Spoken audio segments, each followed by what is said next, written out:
Alright, ladies and gentlemen, boys and girls, we're back with more of this strange, bizarre creation Treyarch has put together that they have called a campaign, but barely qualifies as one. I may regret this, but we're gonna try to play through the rest of it tonight. I was playing it yesterday, and it was totally weird, because, to fill you guys in, I loved the campaign in Black Ops 6, and I'm one of the few people who, well, I shouldn't say few, but I don't play Call of Duty games for the multiplayer, and oftentimes I don't even touch the multiplayer. I've always just really liked Call of Duty for the campaigns and zombies. I became obsessed with zombies starting in World at War. Ever since they rebooted it into the Dark Ether storyline, I've not been as into it. But, like, part of the reason why is because it seems like they've needlessly transferred over so many gameplay mechanics from Warzone into zombies to the detriment of the game mode. And it's like, I was not prepared for them to do the same damn thing with campaign. Especially because the only time they ever dipped their toes in that direction, they dipped their toes into doing that and went in that direction, was Modern Warfare 3, which is a campaign that was almost universally disliked. I was actually not as hard on it as most people. But I was playing yesterday. The story is just totally strange. Moreover, the storytelling is like completely like dysfunctional when you play the game solo, because it says in the main menu, if you go back, co-op campaign, which is so surprising to me because as far as I'm aware, they didn't really advertise the game as a co-op campaign, did they? Maybe they didn't and I just didn't pay attention. That's completely possible, because I didn't look at that many trailers or anything leading up to the release of this game. I just knew it was going to be a sequel to Black Ops 2, which made sense to me, because Black Ops 6 was kind of a sequel to Black Ops 1. Black Ops 1 took place during the Cold War. Black Ops 2 took place in the year 2025, which we've caught up to now. It is now 2025, and we don't have cool drones and stuff. Well, we probably do. But, like, I knew it was going to be a sequel to Black Ops 2 and was going to explore, like, some of the same themes, I guess, with, like, technology, AI, and it was going to feature Raul Menendez and David Mason, who were the protagonists and antagonists in Black Ops 2, and it was going to continue the story of that game, which is kind of a cool idea to me. And because the campaign in Black Ops 6 was so good, I really don't think it got enough credit. I was willing to jump in, but I didn't think you had to play the game co-op, even though it says co-op campaign in the menu. But if you play this by yourself, which I tried to do, and I couldn't stomach it for long, it was like, first and foremost, all four of the characters are constantly speaking to one another, but you're only playing one character, so the other three characters that David Mason is conversing with aren't even present, so it doesn't make any sense in that regard. But also, they don't tweak or adjust the difficulty of the game for only one player. It's clearly designed for 4 people. Black Ops 3 had a campaign that was co-op, but you could play it by yourself and largely get the same experience. This campaign, it's like there are boss fights where enemies take an enormous amount of damage because you're supposed to have 4 players shooting at them at these bosses at the same time. If you play by yourself, it's going to take too long to kill them. Environments are so big, needlessly big. I think just because they probably reused Warzone assets. I wouldn't know because I haven't played Warzone, but that's what it seems like. And then they populate the environments with so many NPCs, many of which are bullet sponges. Because there are supposed to be a handful of enemies for each player on a team of 4 to kill. If you're just by yourself, there's too many. So I'm gonna go ahead and keep playing this damn thing on co-op. Here's the problem, though. Because this campaign is not that good so far, and I'm halfway through, am I even gonna be able to find, like, other players? We're gonna see. I was on this mission, Disruption. I got to the mission and I stopped because my teammates backed out. Spectre 2, a JSOC unit led by Razor, attempts to infiltrate a guild facility known as the Forge. There, they hope to decrypt the key Karma needs to access the guild data drive. Let's see if we can find other players. I'm gonna mute myself.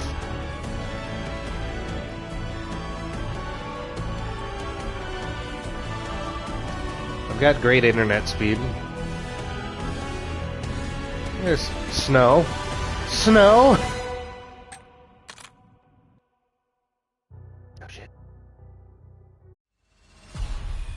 The guild has a development lab in Tokyo called the Forge with a heavily restricted lower level. So that's where we'll find the quantum computer. But how do we reach it? Toru Fukasawa, the guild sales executive who's hosting a business meeting on a company yacht tonight. Maybe afterwards he'd be interested in giving us a late-night tour. Exactly. When you get access to the computer, just upload the key and the decryption process will start automatically. And once we've cracked that decryption key, your tour guide can walk you right back out. perfect.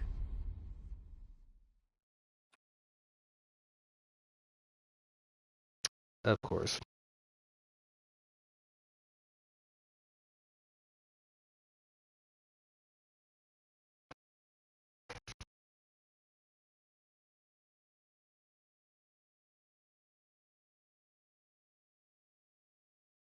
Come on, A12PK2GOPLZ. A 12-pack to go, please.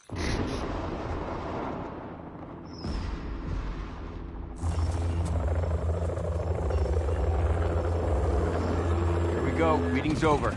Target's heading back to his office. Any active patrols in our way? Not enough if they intend to stop us.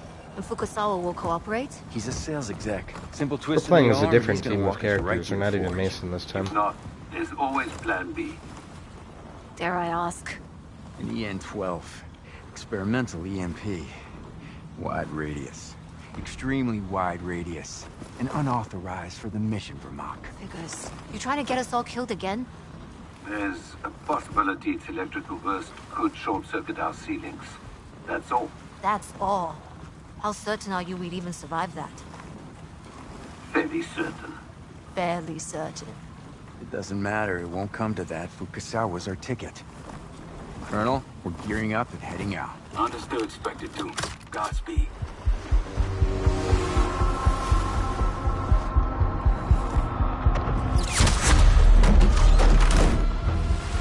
I could have stopped the boat for you. And take the sport out of it? Get ready.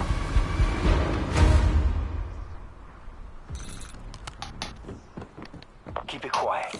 Can't give Fukasawa early warning. Active camouflage, full power. Disconnect. My favorite. There. I'm disconnected. You guys can still hear me, right? Yeah, you can. Just these jackasses can't. Alright. This boat... Damn it! Weapons free! Isn't this a... Subtlety's overrated. Isn't this multiplayer? Like... I remember in Black Ops 2... there was a multiplayer map that took place on a boat like this.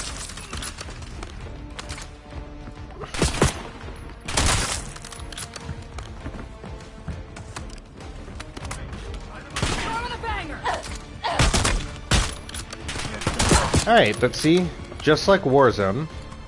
Sorry, I guess my controller batteries are low, I'll have to plug it in. But just like Warzone, we have bullet sponge enemies, weapon rarity, which is just... It's like, it's parrot... Like, I can't believe...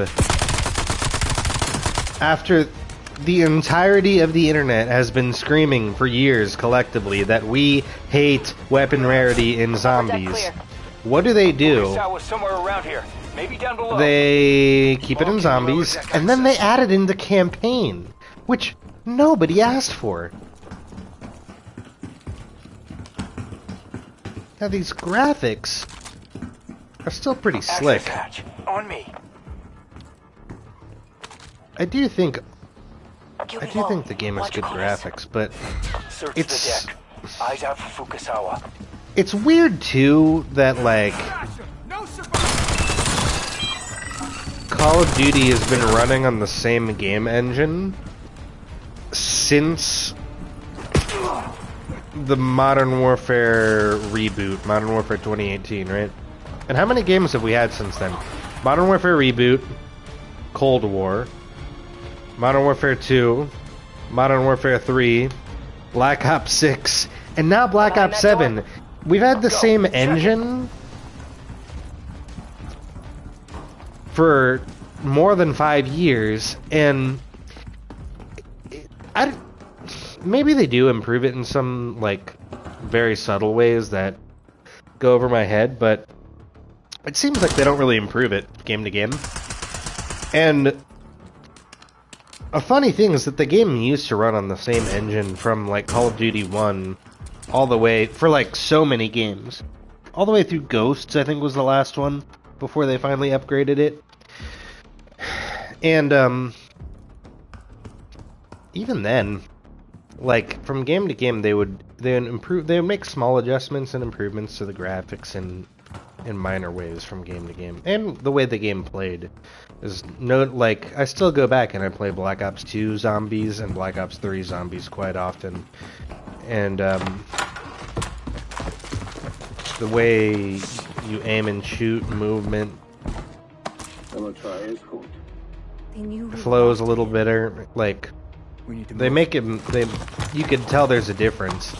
Ever since Modern Warfare reboot, I haven't really been able to tell much of a difference.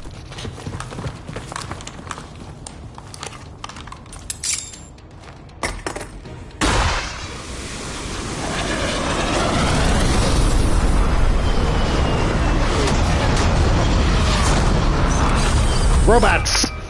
Bots!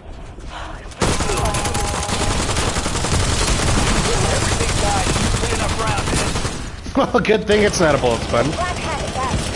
Clear the deck.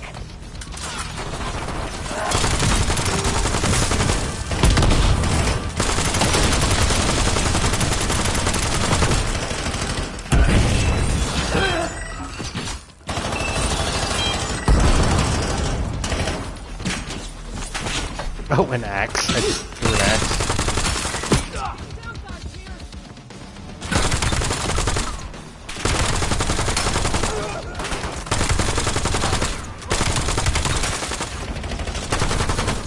See, the thing about this mission Let's get to the forge. is we're trying to steal some sort of MacGuffin from the guild. This vessel could breach the forge. And I'm not really certain what the guild is, other than some sort of like Tesla-type corporation. Damn it! Someone get to the helm. Oh, the squad is sinking. Oh, that was a really short mission.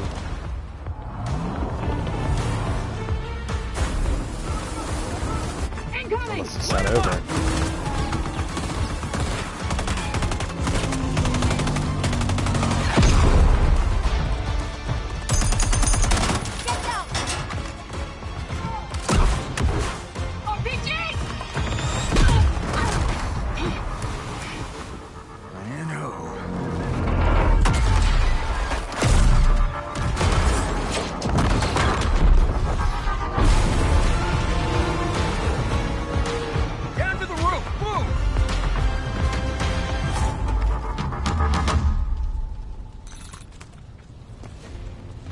Need a way in, fast.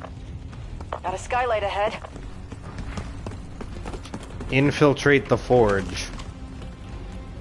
I'll take the self-revive kit, if I may. Recover from a fast, long Guild fall. below. Clean them up. Whee! Oh, what? Ah, that was pretty slick.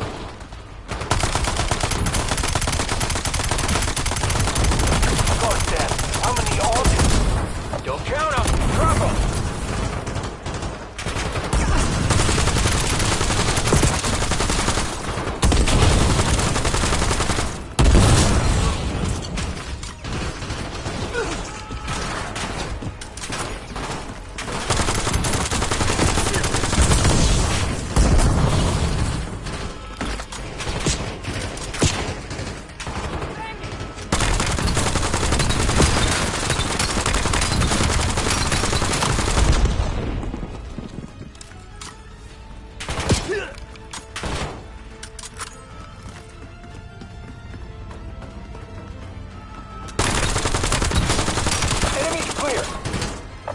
Will take us to the quantum computer.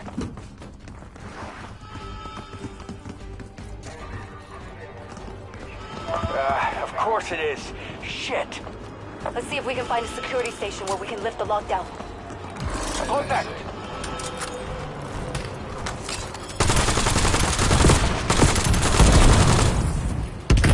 See, it's funny because there's so much in-game dialogue. Truthfully, too much in-game dialogue. Yet,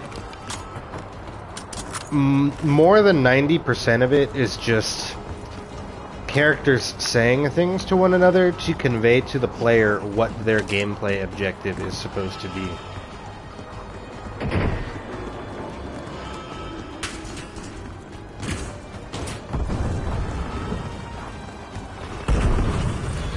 Best laid plans, intel. I'm not gonna look at the intel in the middle of battle. Oh, here we go.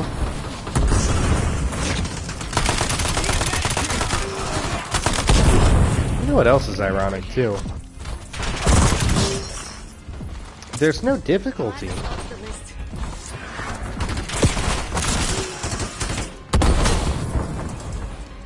In this campaign, like, we didn't set the difficulty at all. So I think that's part of the reason why enemies are so bullet spongy, is like, they appear to have just, kind of made it like, I don't know, what would be like hardened in a normal campaign, but then they gave you 4 people to play with. Download complete. I never even used the major ability. I keep forgetting my armor plates too. Don't forget armor plating.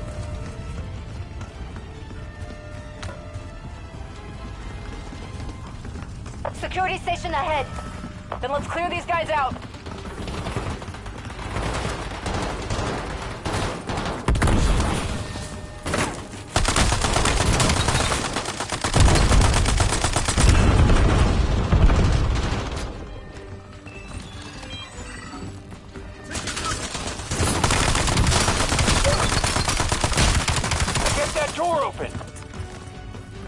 Looks like a security terminal, all right.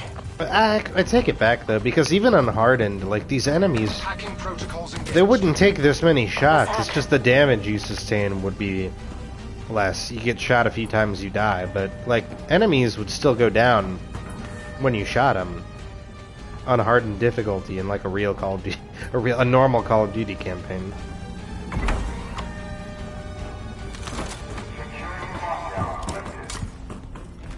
Get back to the elevator. We need that quantum computer. Tell me I'm leveling up my guns too. Well, I don't like the sound of that. We're locked in with that thing. Take it out, Owen. I'll fight.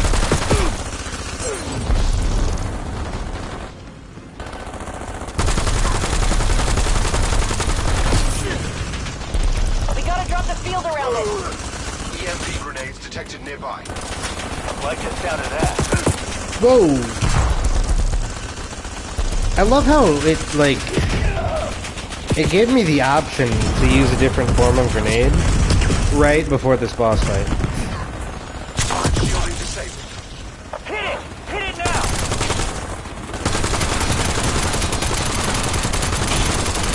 Yeah, we're just shooting away.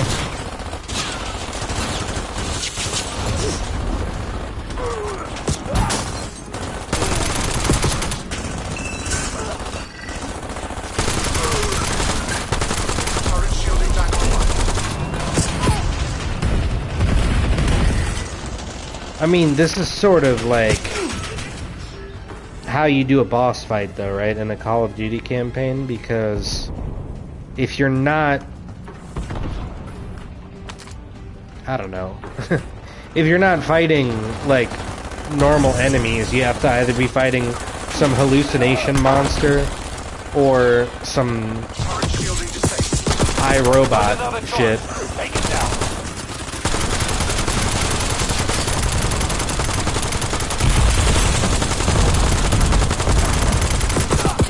Turret shielding back online.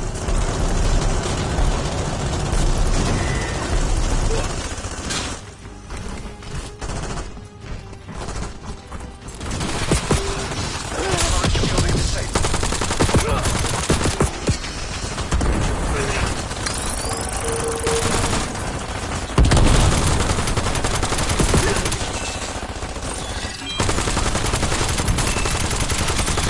Really?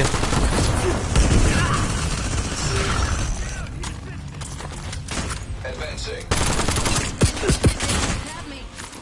Why'd you run up there, man?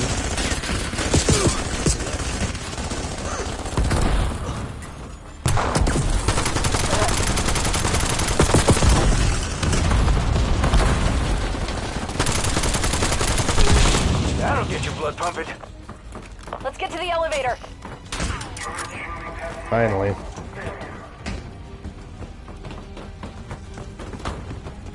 Alright. Should be a straight shot to the computer lab from here. Like, look at that! It took like 20 rounds to kill one regular soldier. A regular soldier with a rifle. Like, that wasn't a robot. Okay. Let's try that again. Everybody on the elevator. So this is the only guild quantum computer? They had two. Apparently Section's team destroyed the other QC in Avalon. Well, that's gonna hurt even the guild's wallet. Oh, that's gonna hurt. Quantum technology. Laptop I keep the weapons I have. Says the guy who's got an experimental EMP. Wonder what kind of stuff they're testing in these rooms. You know, Based on what we it's know, gotta be we're better than... gonna get some pretty bad shit. Oh, Just once, I'd like to find out a weapon rarity! the good guys. Don't hold your breath. Choose carefully which gun you want to upgrade the weapon rarity for.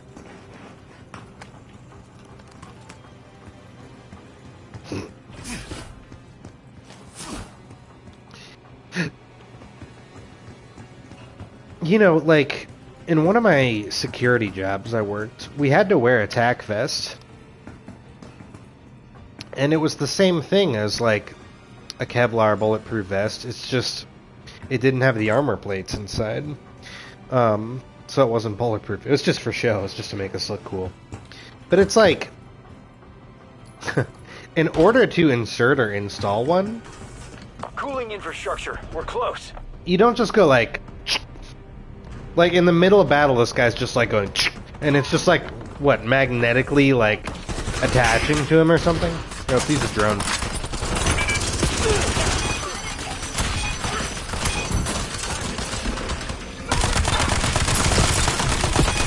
That was okay.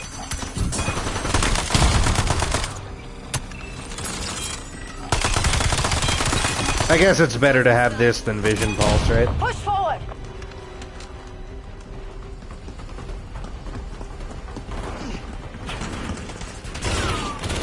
Well, maybe, maybe not. Vision Pulse is kind of useful, actually. QC console. Jack in. Initiating. 2350 meters accurate. Decrypting. Hostile presence approaching. Hold them off!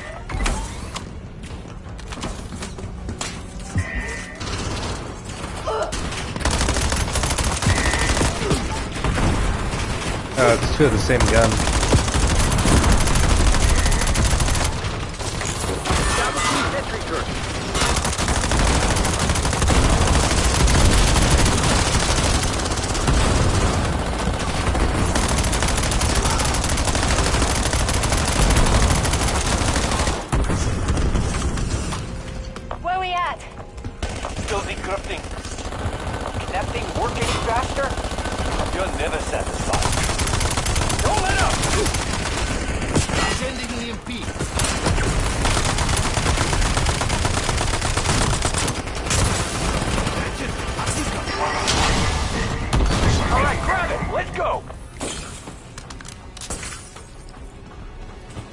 Grab it and go, grab it and go! Sideways.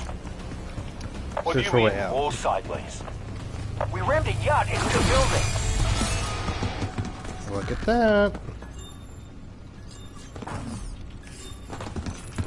Drones in the air! Take them down! You're all just gonna run right by that. Move your arm.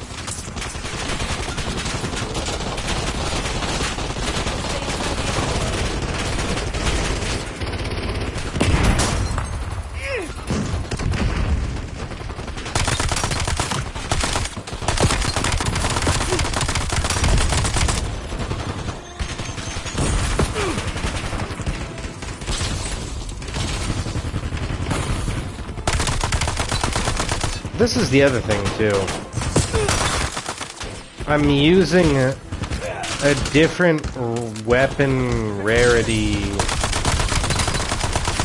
gun, right? I've got a blue gun now. But I don't notice any Can we find out the difference. truck? No chance. They'll all have biometric locks. Drones deployed, drones deployed.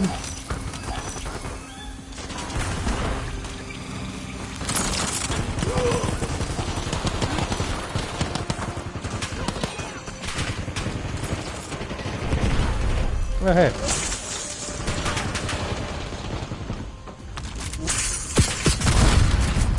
Roadway blocked. Where do we go? Doorway! Left! Let's try it! Go, go, go!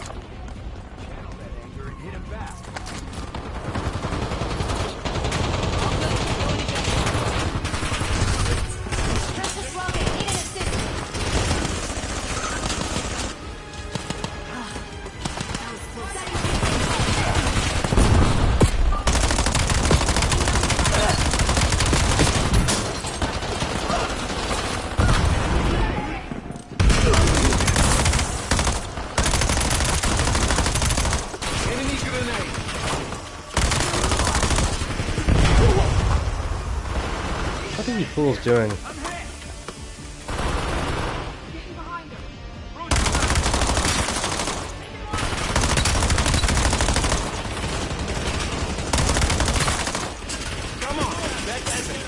How many revives are we at now? The answer is a lot.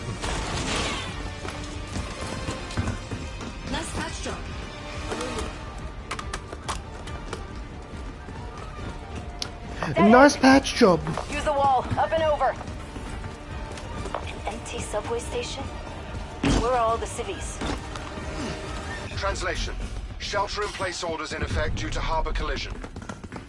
Wait a Thank God minute. for that. Flashback. This whole base was just like conveniently next to a subway?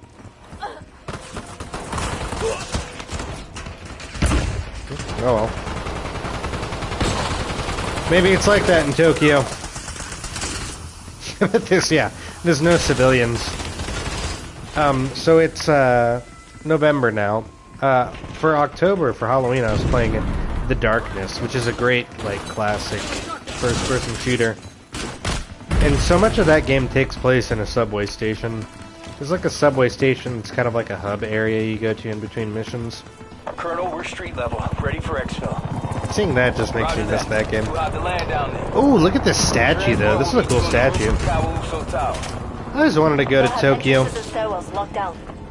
Then we climb the walls. I just like cities lit up by neon and stuff. Just appeals to me.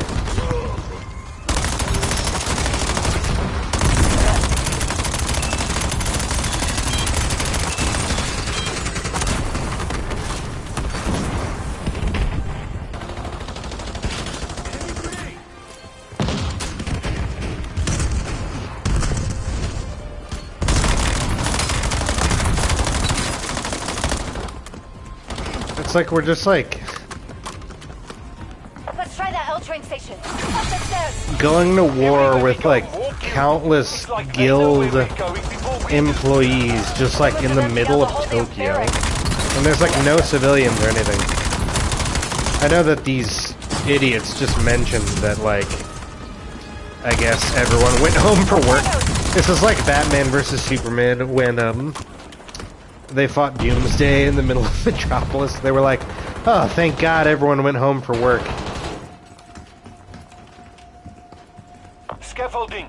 We need to go up. I'll take a number 3. I don't have any yen on me though. Drones, looking for us. Okay, as much as I'm complaining, this mission is actually a lot better than the previous missions.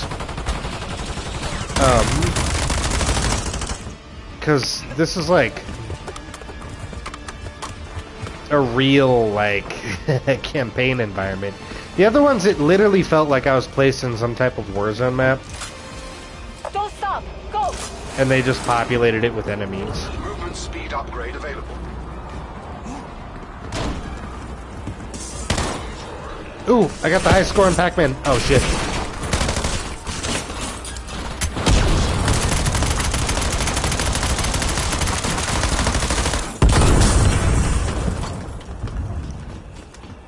Guild soldiers everywhere. Don't stop moving. They can't keep up.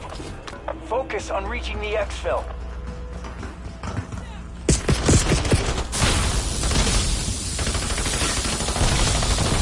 Stop. There's only so much electricity my body can take. Granada!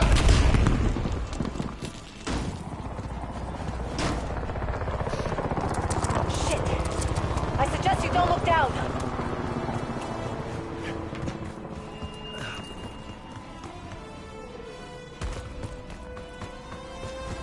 We gotta get up there. Fucking move. Fucking move.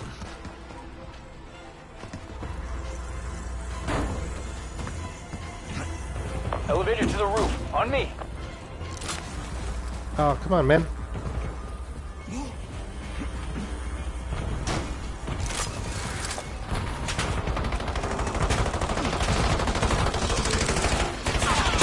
No!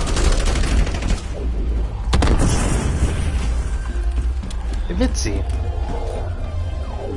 Is that in English, though? We're in Japan, are we not?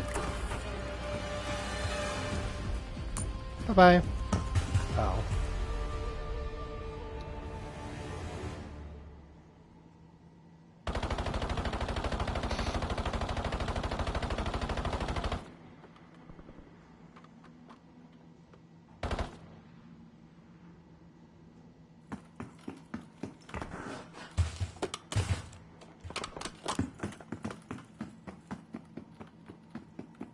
Exfil. Come on, squad. What are you doing, squad? What are you doing, squad?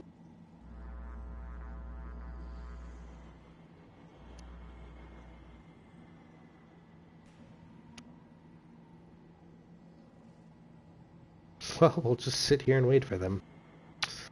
We will just sit here and wait for them to let me land the level. Yeah, just do this. Colonel, we're in position for exfil. Transport's en route. Hang tight. Transports are out. It's pretty cool, actually, that they brought... Oh. Gotta be kidding me. Can't exfil with it here. Then we rip it from the fucking sky. Light it up. Light it up.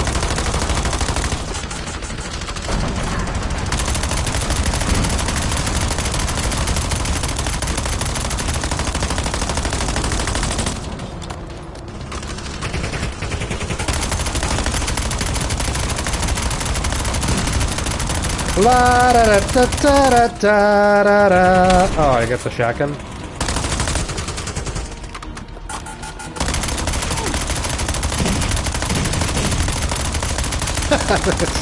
This thing's not even like...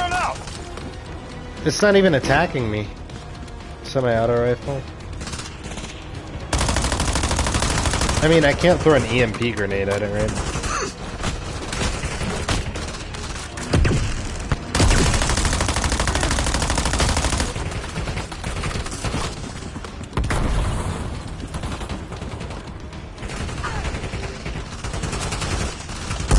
You guys fighting? Look out! I haven't seen anyone. Damn, dude, that almost broke my armor plate. That's weird.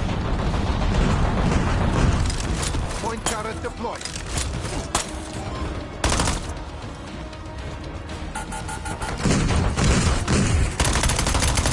Open fire!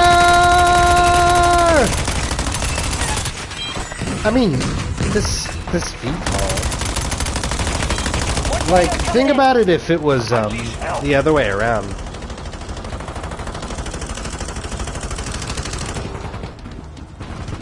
If you were in a VTOL and there were just a couple of bastards on a roof shooting at you, it would go a little easier.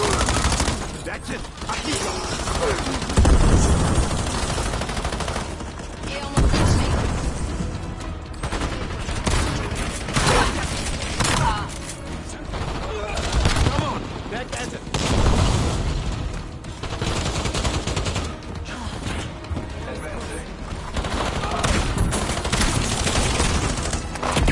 How did these drones even get up here on the roof? Oh.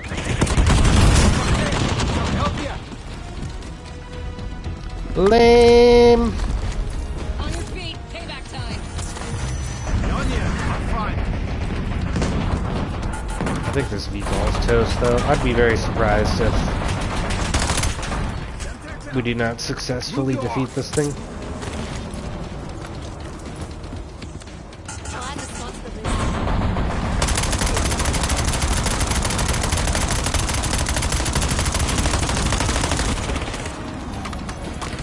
But see, just imagine doing this boss fight solo.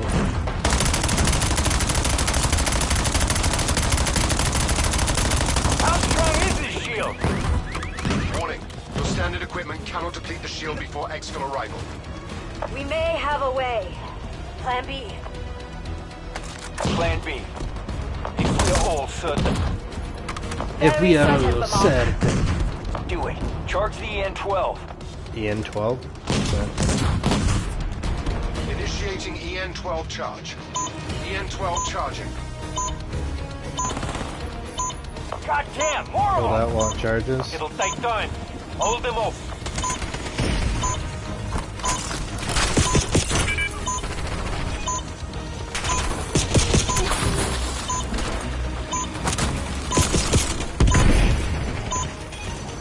Oh, that's what's hurting me.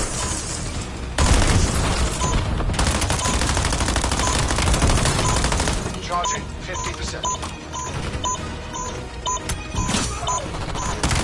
Advancing. 30 seconds.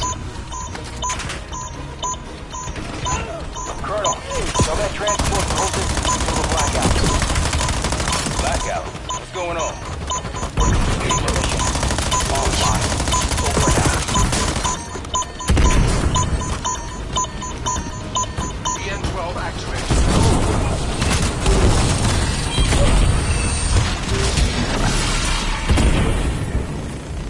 Was that supposed to happen? It worked!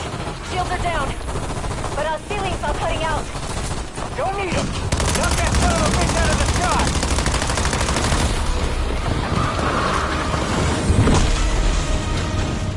To the scrapyard. It vaporized. It didn't even, like, What a fucking mess. crash down on a building. Good work. There's our ride. This decryption key better do what it's supposed to. Now let's get the hell out of here. Like, if the guild is, like, some type of corporation, can't they, like, legally demand... Oh, he's cheating 50. Cheating. God! Oh! Fuck that! Oh, man. Shit. This guy, too. Michael Rooker Next lost the yes. arm fight. Unless you got a metal brain, too. Only part of it, same as yours. It's on. Spectre 1, this is Spectre 2, acknowledge. Razor. Section. Spoke with Karma? Yeah, we're sending her the decryption key now. Good work. David, if we're compromised, we have to lock this shit down. You trust your team, I trust mine, but... it can't be absolute. Understood. Warning, warning. Hostile detected. We're under attack. 3 drones. Countermeasures deployed.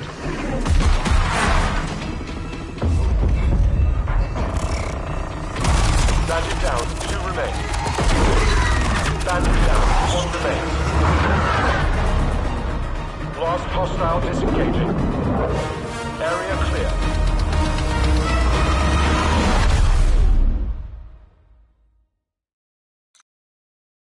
While flying above Avalon, Spectre's VTOL is ambushed by a squadron of Guild drones. They pursue the survivor, whose flight logs may provide intel pointing to the See, like, every cutscene seems almost disconnected from, like, the previous one, because the cutscene just introduces a new MacGuffin that you then spend the subsequent mission pursuing. It's like, he just, like, randomly, like, Skype calls you and is just like, there might be a mole. You're getting attacked. And then, like, the next mission, it's like, oh, we're going to pursue a drone who's going to reveal who the mole is. It's like, but you have no evidence that there is a mole other than this jackass just telling you, I have a feeling that maybe, just maybe. First the dead insider, then that sniper's trap, now this attack on your VTOL. No doubt about it, we've got a mole working for the Guild. I have a hunch about the drones that attacked you, but I'll need your help to confirm my suspicion. We don't even know where David Mason's crew was. Over Avalon. The drones that attacked you don't transmit their data live. Too easy to intercept. It's secured on board for 12 hours after deployment. I'm about to eat a sour warhead, by the way. The surviving drone's cache should contain routing logs and mission orders. And possibly the identity of our mole. That's right. That's sour. Karma believes she can hijack that same drone and put it on a patrol path over Avalon. With a little help from your team. Can we take it out of the sky somehow? One of the Guild's own surface-to-air launchers should do the trick. But remember, it'll have to come down intact. Not in a million pieces. No pressure. None at all.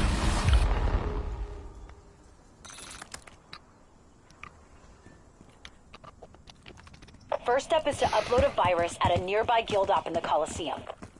That'll let me access the drone's high-level functions. Is what I'm talking about. It's like, is this a campaign?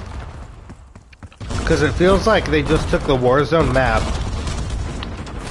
and they just said you were shot down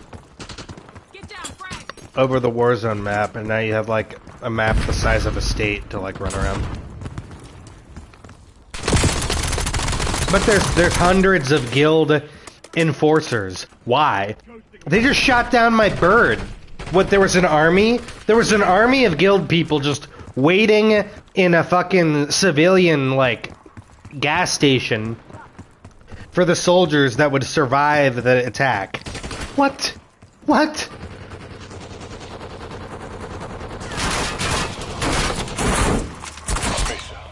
If we've got a mole, shouldn't we be suspicious of just about everyone? What are you getting at? Well, whoever it is has access to all our data. And, well... They conveniently left us an armored Humvee, though. Karma's proven herself trustworthy, and then some.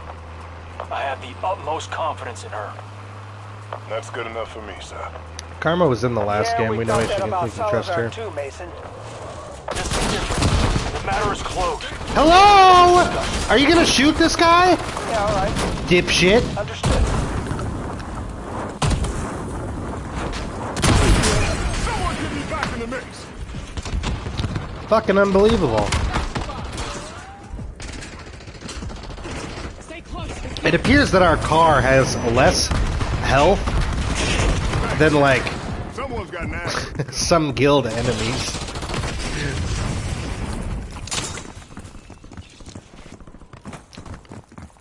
Well, looks like we're legging it. The you're looking for is in the Coliseum. Once in, see if you can find a way underground. Understood. Come on, team. We've got a virus to deliver. 30 minutes or it's free, right?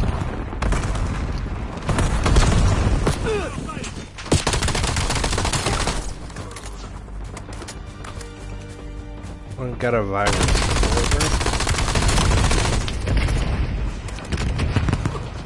That's a cool banner.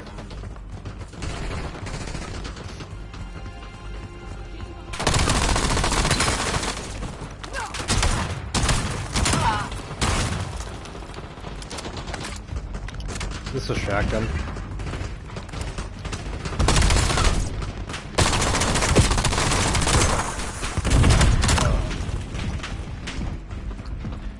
Sorry, let me armor plate up.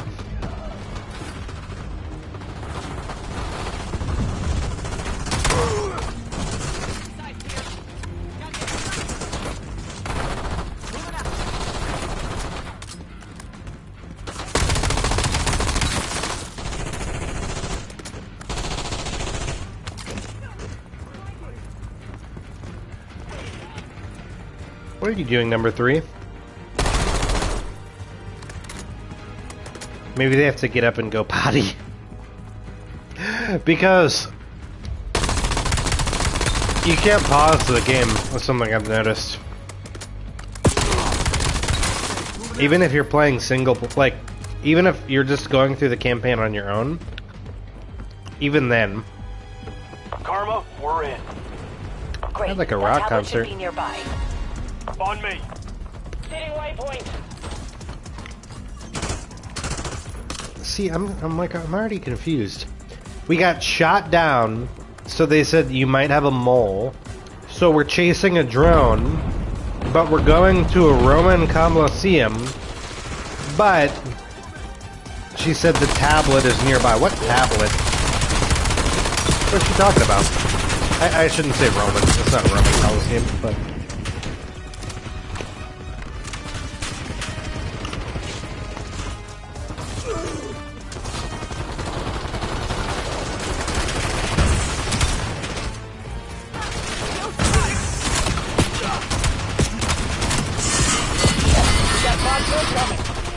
Find cover.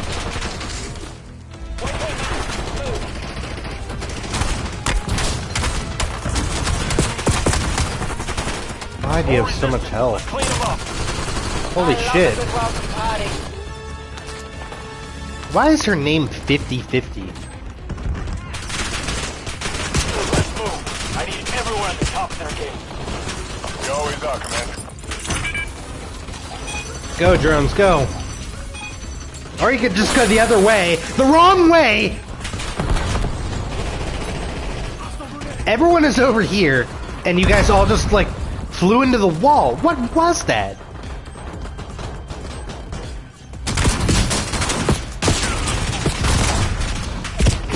Oh, shit.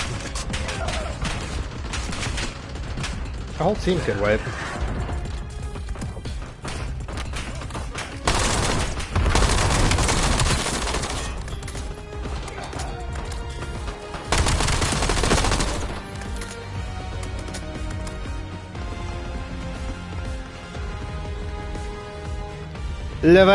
La revanche de campeones!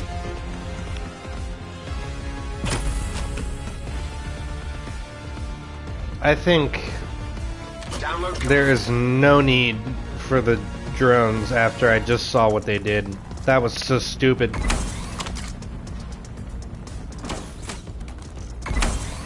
No,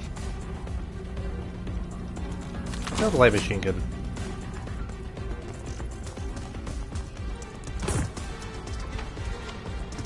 Alright, so we're searching the Colosseum, that's what we're doing.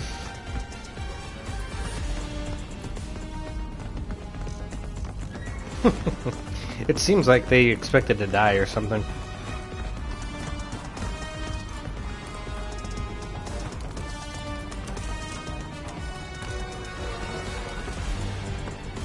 No, there's nothing up here.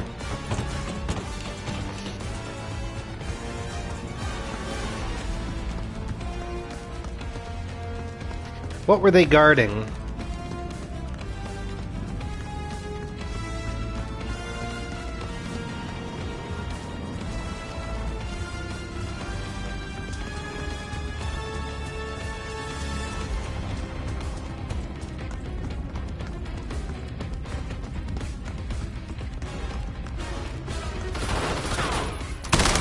Where are we going? from here. There's enemies over there. That must be the right way.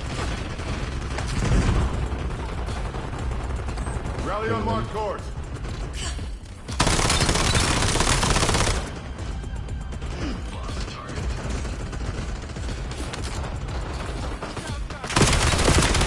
Oh, jeez.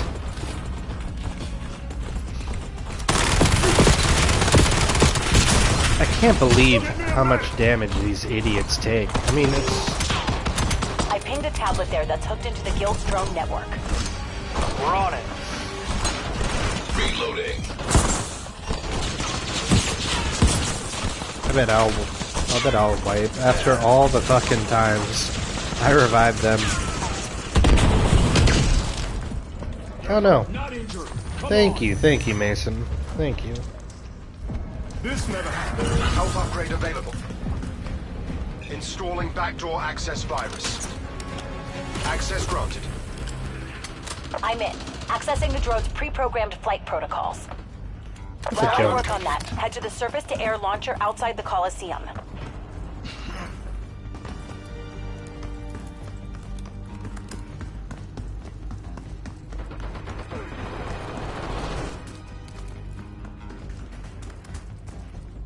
Someone's in a bit of trouble.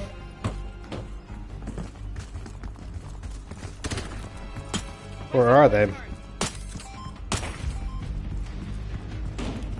Get up. We're still on the job. How about some room? We ain't going steady. How's about a smile for your old pal, Meryl? Alright, so we're going over here. Capture and hold the SAM site. Oh. Okay.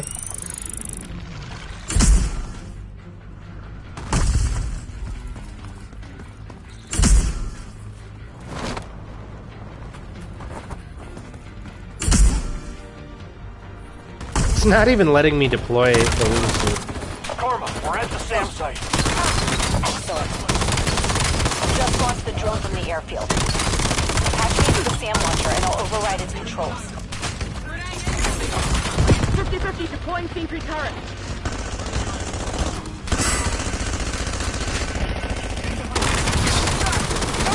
Working on it now. Section, you got heavy guild reinforcements converging on your AO from all sides. Defend the site while Karma does her thing. Everybody lock in. It's go time. It seems like we spent about half this mission lost. So it's actually somewhat relieving to have a mission objective simply be one in which we're defending a SAM site.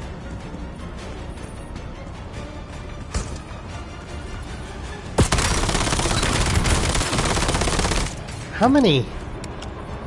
Hold on. I have 120 bullets. Let's count. Yeah, it took 22 bullets to kill one person. 22.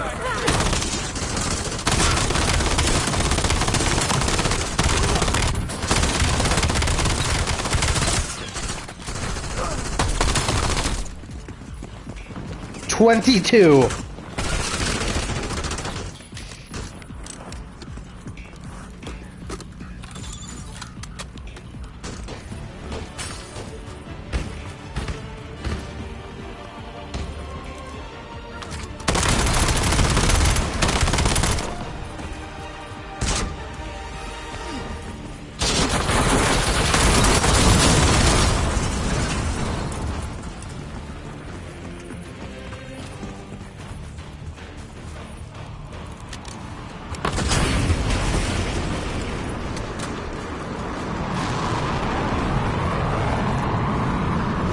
Watch the door. Incoming. They're coming in!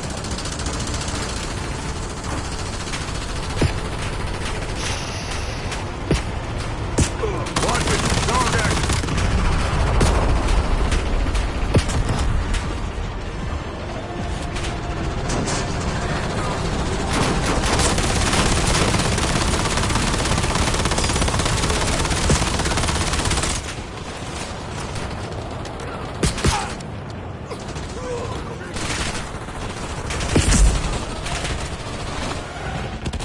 Get out of there.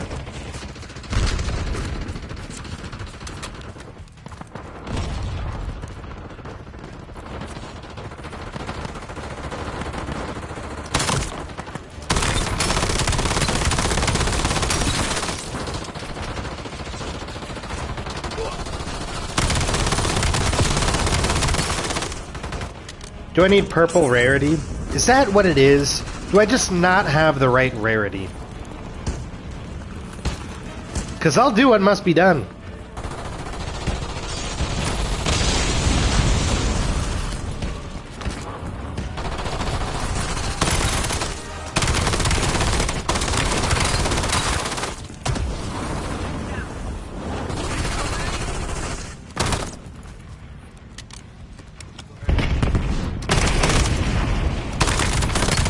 What the fuck?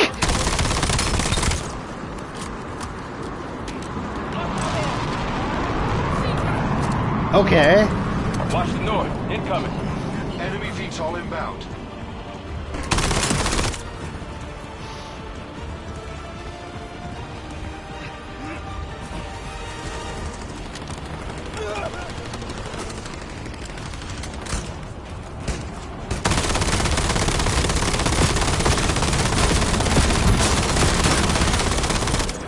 Really? 100 rounds. 100.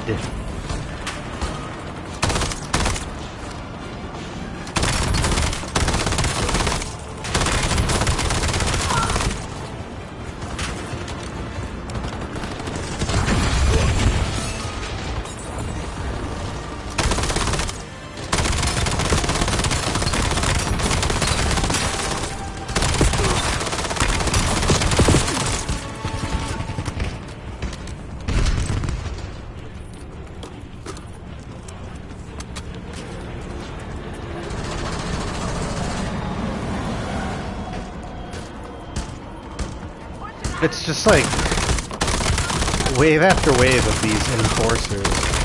What are they enforcing? Why are they called enforcers? Karma, status report. Looks like that's all of them. How do you know that, Marshall? Are you like watching on live stream us fight all these guys? That was an awful, awful mission. Clip its wings. Roger that.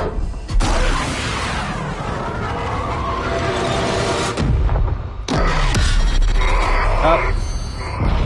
Hallucination time.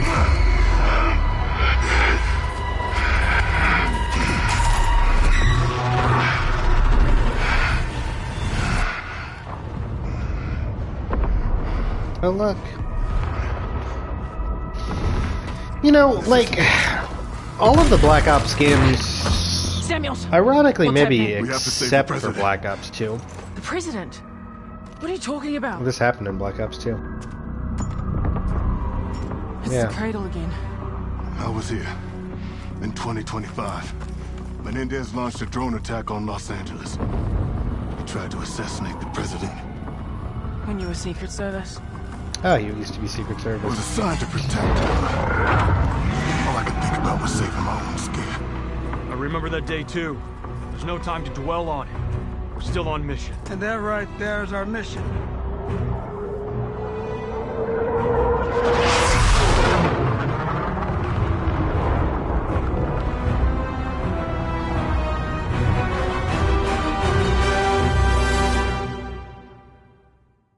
Fracture.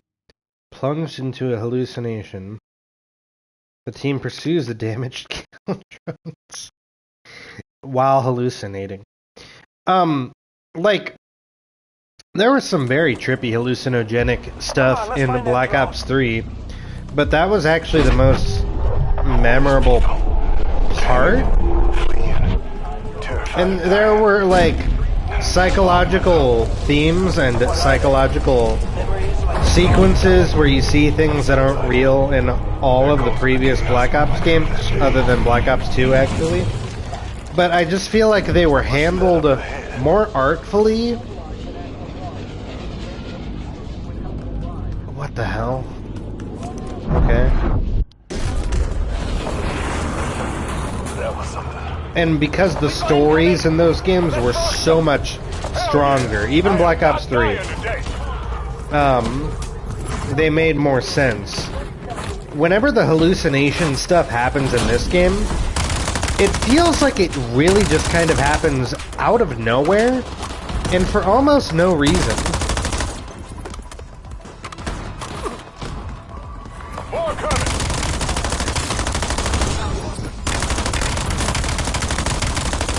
Samuels, you doing okay? And it's funny, this game has only been out for a couple days, and I've seen people on social media and stuff just like really tear into this campaign for featuring such over-the-top sequences with hallucinations and stuff, and they're like, ah, where's the gritty realism of the previous games? But in my mind, it's like, well, you know, even if this was a much more grounded story where you didn't have these sequences, in no way would that make the campaign better.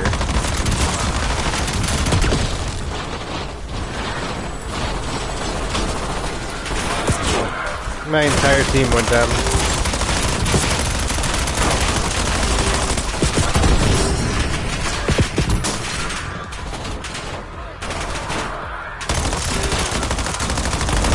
Seems like they all just charged forward.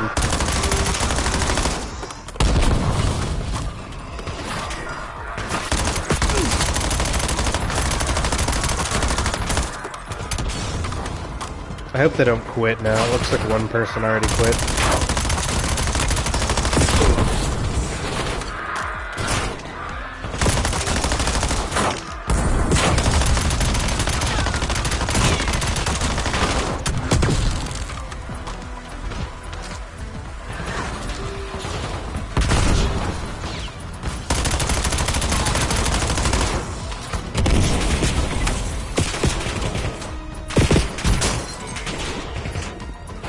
From them, I guess. They take way too much damage.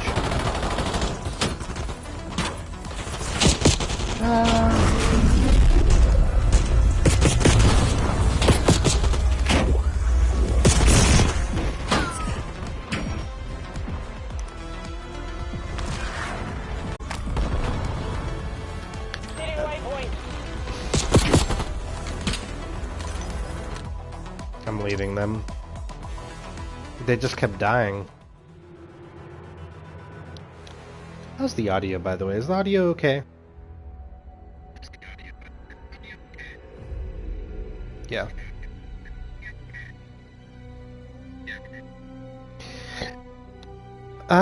Okay. Well, time to restart Fracture.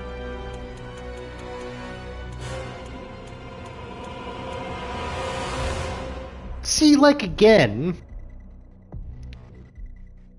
Yeah, I'll just, like, elaborate on what I was... Like... These trippy vision levels just, like, happen out of nowhere. They're so inartfully integrated into the story, and it feels like it's just, an excuse to do things with gameplay that you wouldn't be able to do if you were in a strictly realistic setting. Like, you can have creatures attack the player, you can have them platform through a highway like that. But, like, that's not a good reason to, like, throw something into the story just for gameplay. The two have to, like, work in tandem with each other.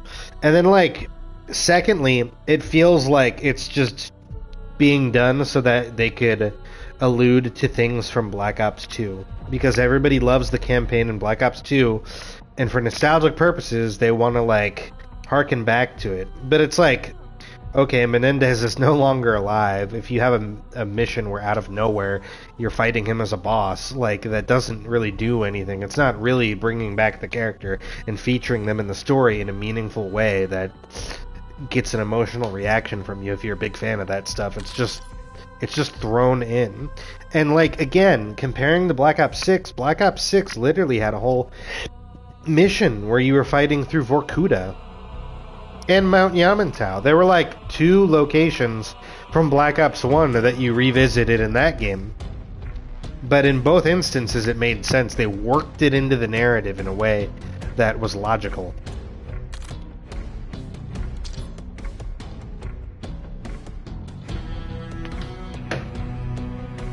I'm so worried I won't be able to find any other players.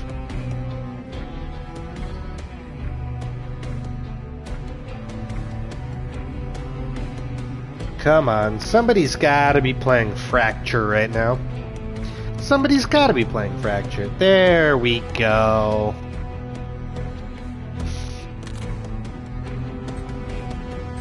Only 2 other people though.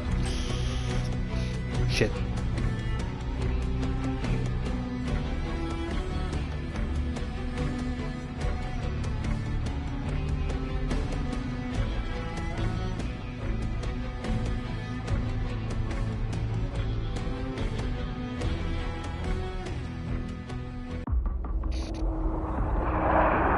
See if this cutscene makes more sense the second time. So you use the just captured Roger that. Sam to shoot down a drone that may have intel on board that tells us who the mole is. But the second we do, we start tripping balls. We didn't even breathe in that stuff, the cradle toxin or whatever that made us hallucinate the last time. This time it's just happening just cuz. This isn't possible.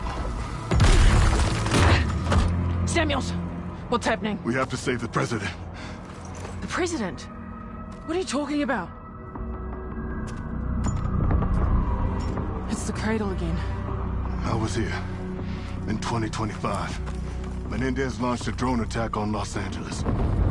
He tried to assassinate the president. When you were Secret Service? I was assigned to protect him. All I could think about was saving my own skin. I remember that day too. There's no time to dwell on it. We're still on mission. And that right there is our mission.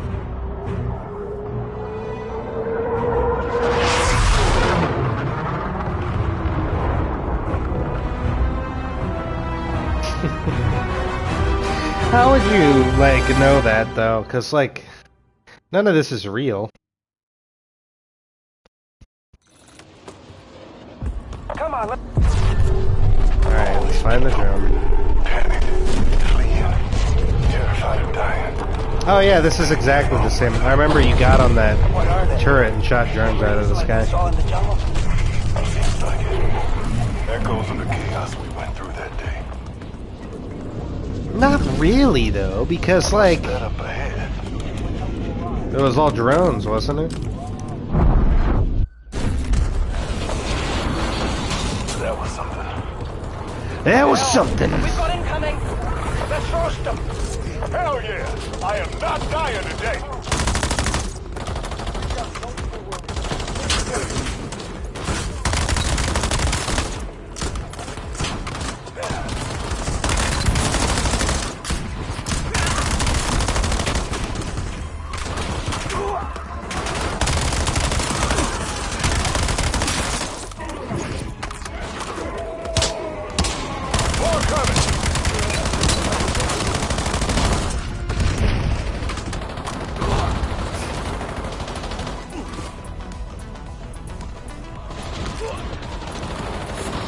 I just have a crappy pistol.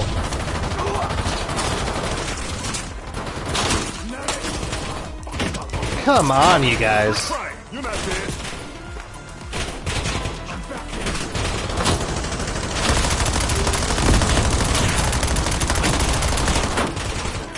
Reloading.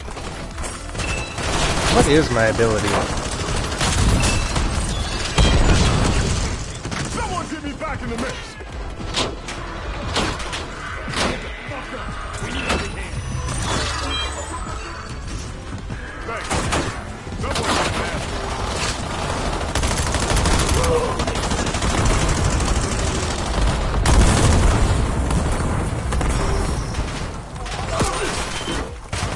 What? I don't even know what my abilities do. I guess it's taking out the drums. Seems to work. I think.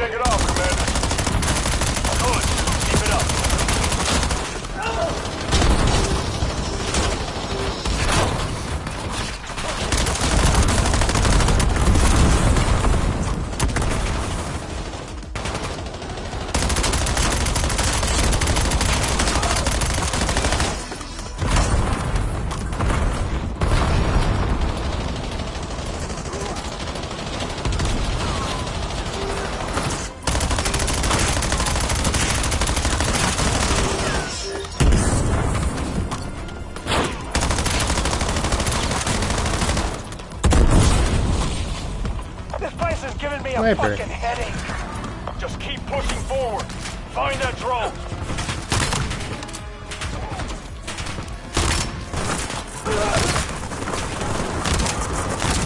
This sniper sucks. I kind of feel like a lot of the guns in this game suck. And I don't know if it's just because, like, they're so bullet spongy or what, but there are a lot of weapons in this game that are simply not very satisfying to use in combat. Oh look, children's blocks. I used to love playing with blocks.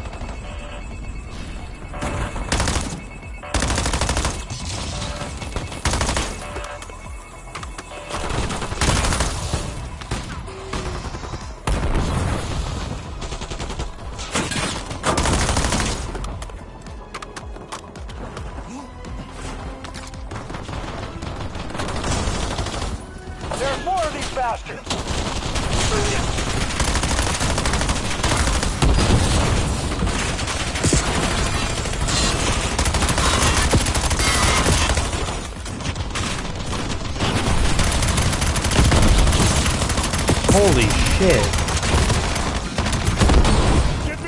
They have so much. And then the pistol takes them out. This is giving me a fucking headache. Just keep We all pushing died. forward. Find that drone.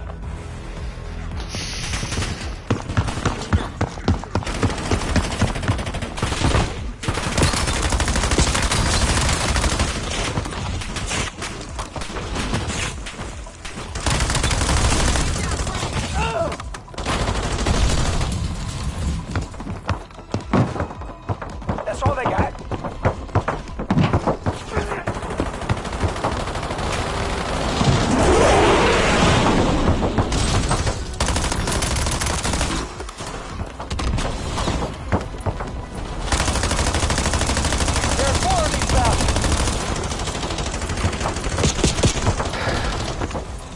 Why is it making that noise? It's such an annoying noise.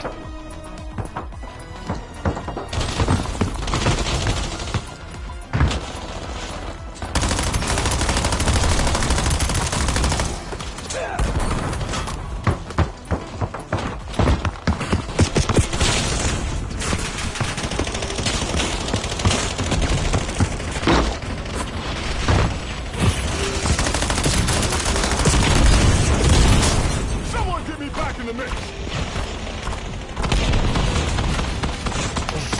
Why do they have 2 health bars? I don't understand that either.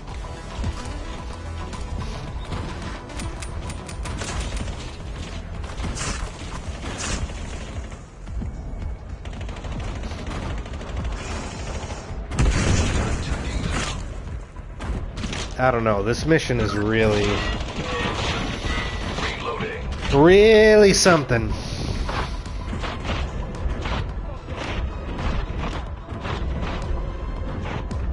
I don't blame them if they can't get me up.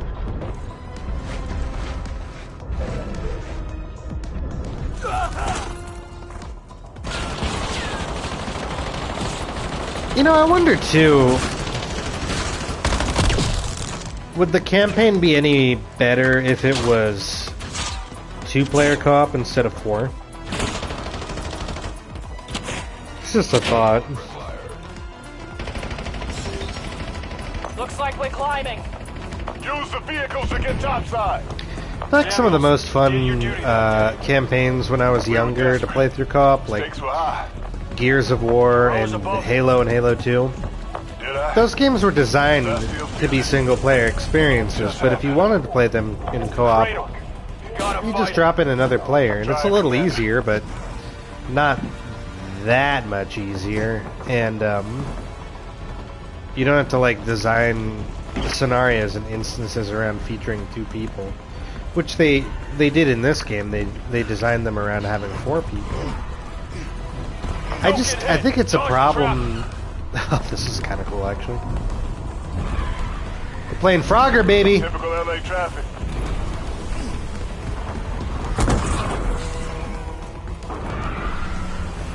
Oh, come on. Damn it, I hate rush hour. Gotta move quick.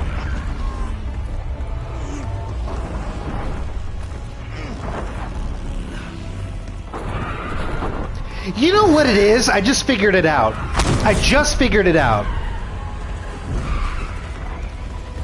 In Black Ops 3, especially, and in Black Ops 6, when you played through levels where you were experiencing visions or you were having hallucinations, there was a horror aspect to it, right? They were supposed to be a little unsettling and a little bit creepy.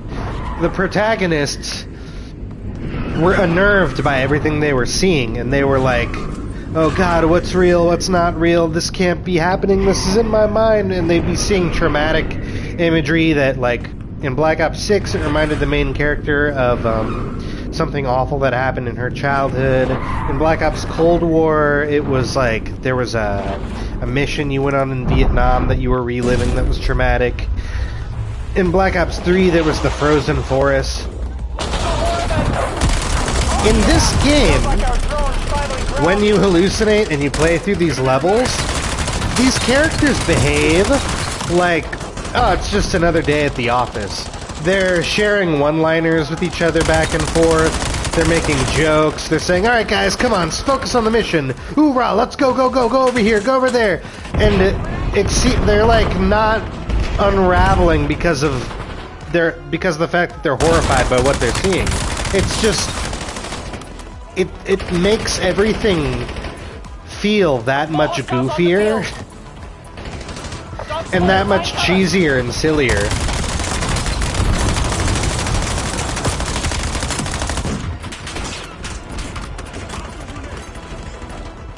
Even the music. It's like action movie music.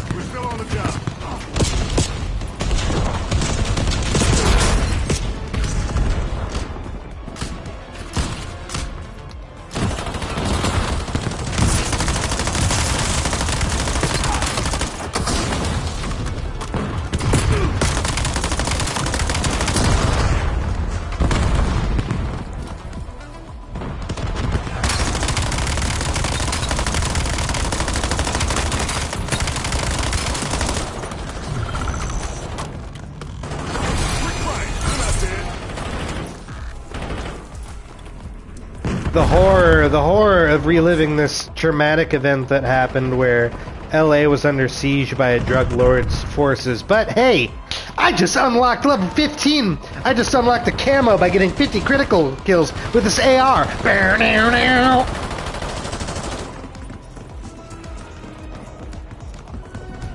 have to get the data from the drone. Looks like the guild tries to wipe the drone. Hack their equipment.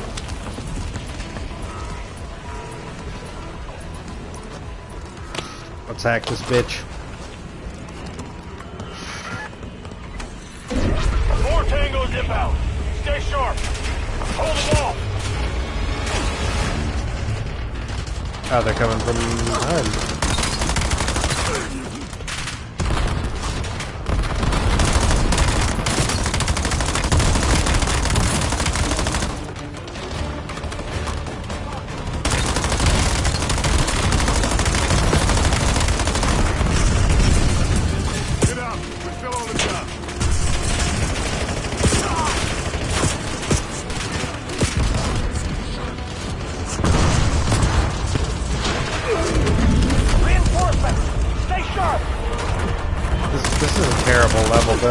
I want to say it's worse than the last level, but I said that level was worse than the last level. Like, they just keep getting worse and worse.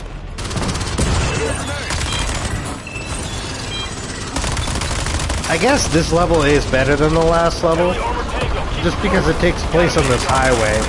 It doesn't take place in a map that's the size of a small state, with vast stretches of empty land. We were like lost for half of the last level, right? Here at least you know where the hell you're going. But you're under assault by endless red mist golem robot creatures that take 80 rounds to the head to be destroyed. Oh look, you found your drone that you're hallucinating, but it's gonna have all the answers. Got the data. The data, well done. Couldn't have done it without you. Wait, he didn't move his mouth! He didn't move his mouth! Now we just need to get it to Karma.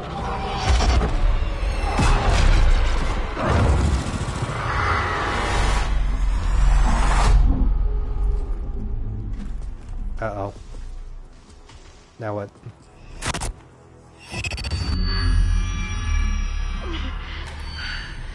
Not this. Not what? Oh no, it's gonna be 80-20 instead of 50-50. Where? Roji, Japan. About a year and a half ago. This is where it all went down? It was only my 4th mission after the surgeries. Everything had been fine up until that point. Everyone remembers their 4th. Better than fine. I've never felt so strong, but... What happened in Roji isn't gonna happen again. You don't know that!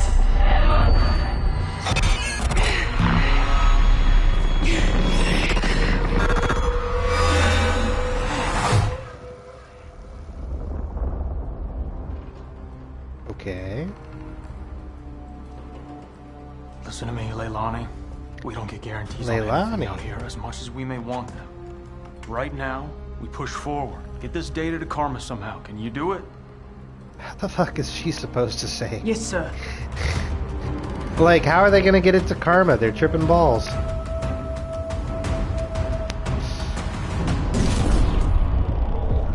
We were too late to stop the massacre.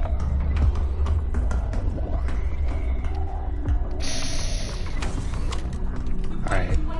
Come on, give me purple rarity. Get yourself killed. I should have listened. Incoming hostile! Enemy grenade!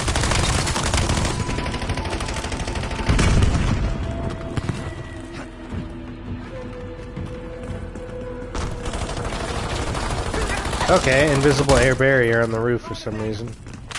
Press on. Only way out is through.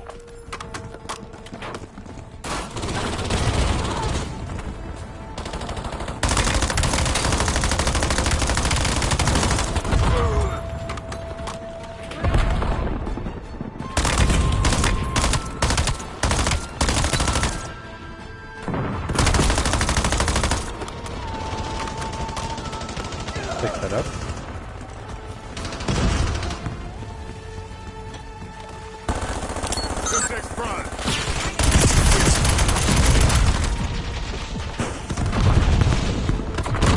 Oh.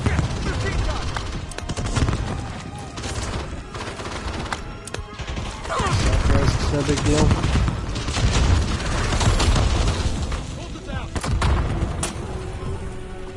We have to get out of here and upload the data to Karma.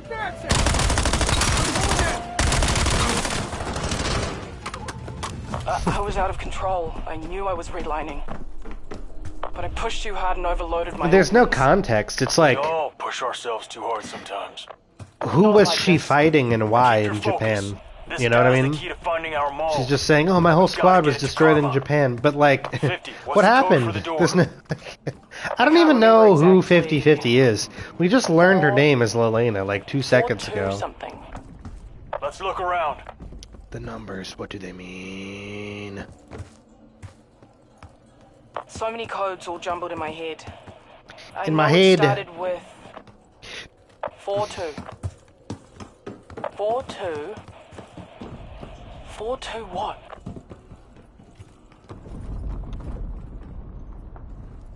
I don't know. They're gonna have to figure it out, though. 'Cause... Oh, okay. No. I can... 4242? 4-2. Well, this is a conundrum. Look around the room. 4233. What do those things say?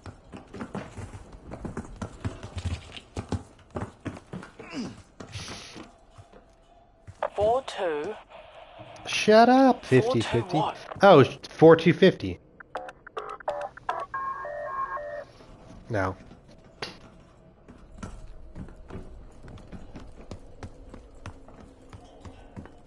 That would have been clever, because her name's 50-50. Just saying.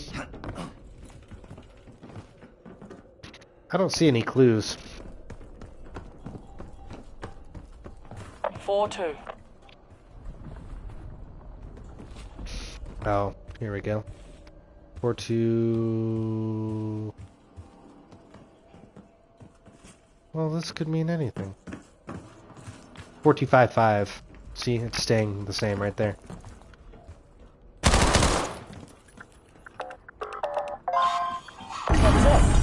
Damage upgrade. That's how we do it, baby!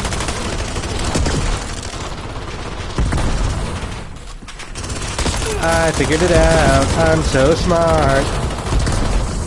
This is where it happened. Bugs surrounded me. It was literally like right next to the game. Keep up. I knew I was about to die. Backup arrived.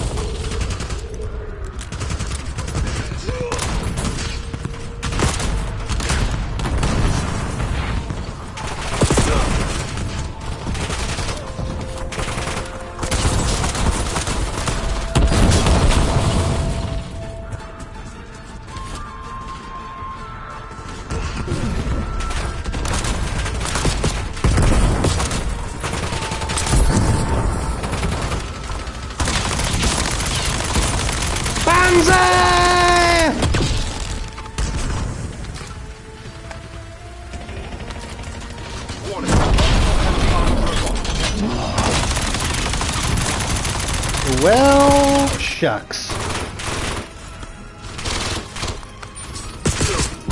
Gee willigers! Whoa! What's with this disrupt thing? You just hack it?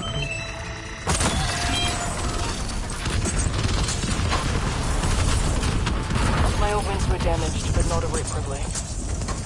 Backup arrived in time to save me.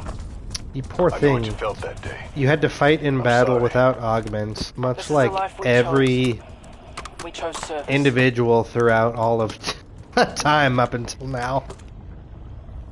Tap to quickly teleport a short distance. Oh, okay. What the hell? This is what we're looking for?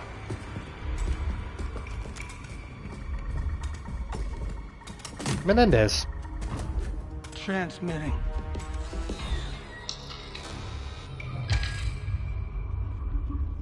This is the command center of the USS Obama. 10 years ago. Yeah, that was also in Black Ops 2 campaign. Motherfucker. Who's that? Salazar. His name was Javier Salazar. He was one of us. He was a goddamn traitor! Sold us out to Menendez!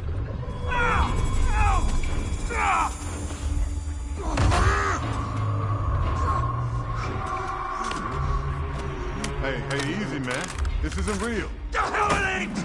You're gonna turn on us too? Hey, Harper, cool. You really think this is real? Who's talking to the goddamn guild? Oh, you motherfuckers!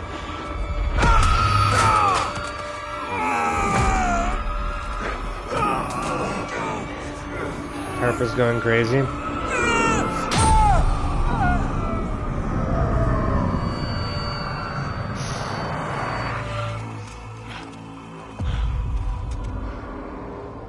What was that?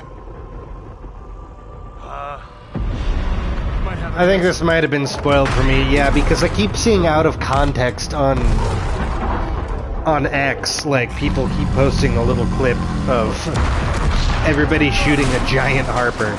Maybe we can poke this out. Which is hilarious, because this is like... I didn't play Suicide Squad, but I watched some cutscenes and stuff of Suicide Squad, and it seemed like there was a battle that was almost exactly like this.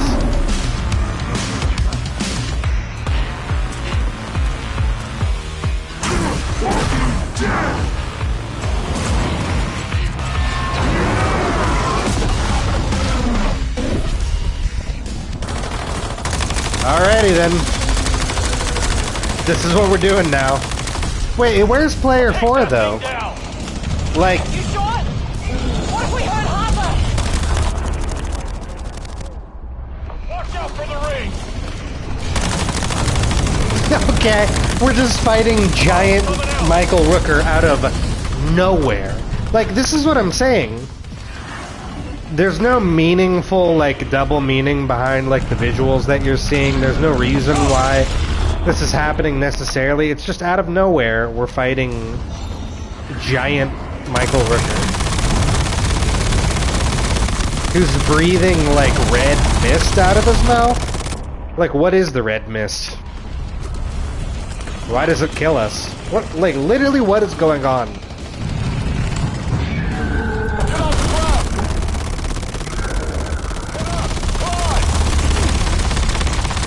Who knows? Let's just scratch away at his health. Take cover now! You're wasting our self revives, jackass.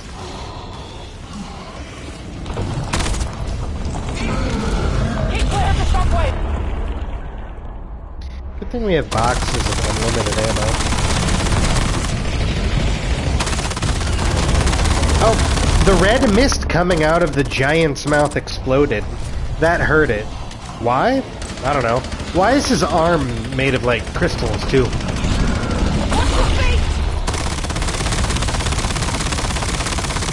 I don't know.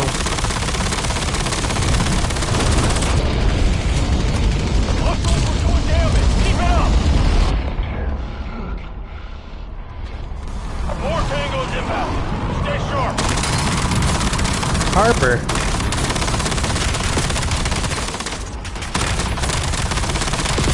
It's like if Harper gets a little bit angry, this happens.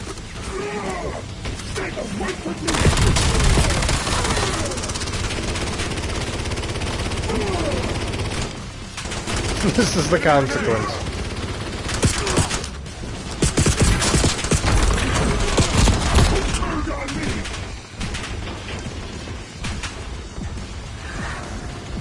I think at least we know that Harper is not the mole, because he's so angry at the thought of someone being a mole that he's going fucking nuts.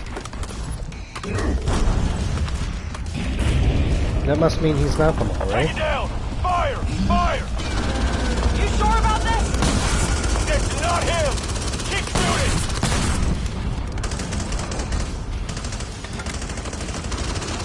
Rockets aren't doing jack.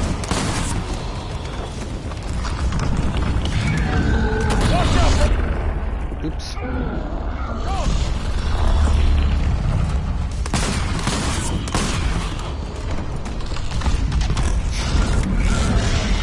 This actually isn't the worst boss fight in the world, it's just so goofy.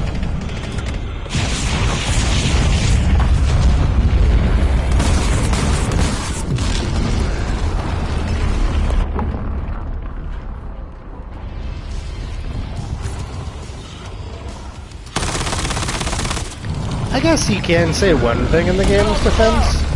Well, no, not really. I was gonna say, like, people used to complain about Call of Duty just being like the same type of thing every year, game after game. This is different.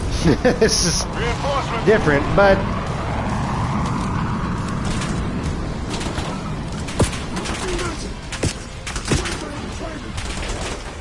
it's not that different necessarily. It's like I said, there are other levels in other games where you hallucinate.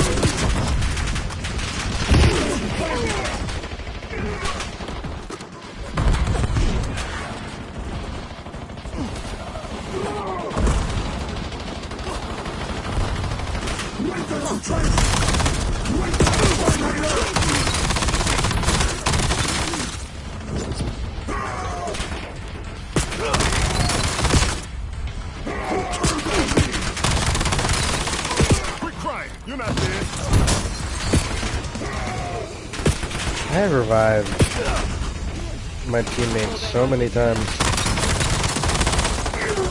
Watch out for the gas! Fire on it! Do some damage! Shoot it! Shoot that son of a bitch! You know, the Far Cry games usually have vision trips and hallucinations and levels that take place in your imagination, and they are oftentimes so much better than this.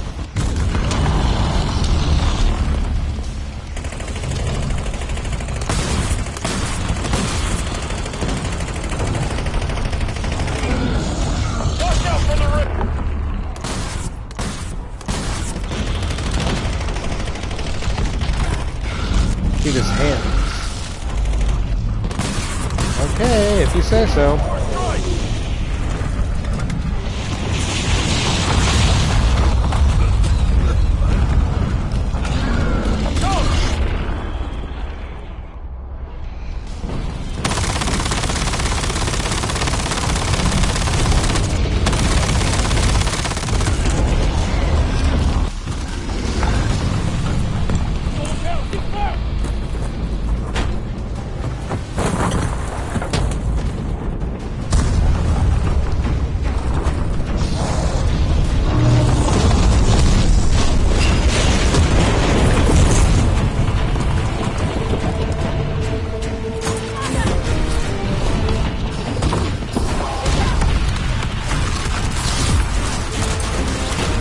Wait, is she just invulnerable?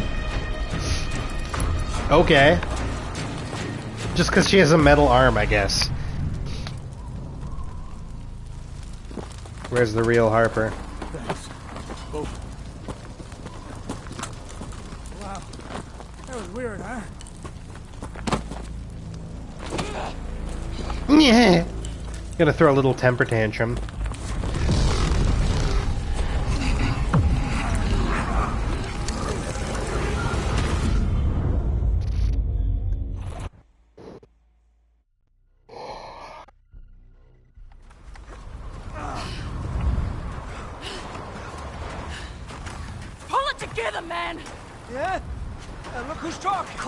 Yeah, you're the one freaking out.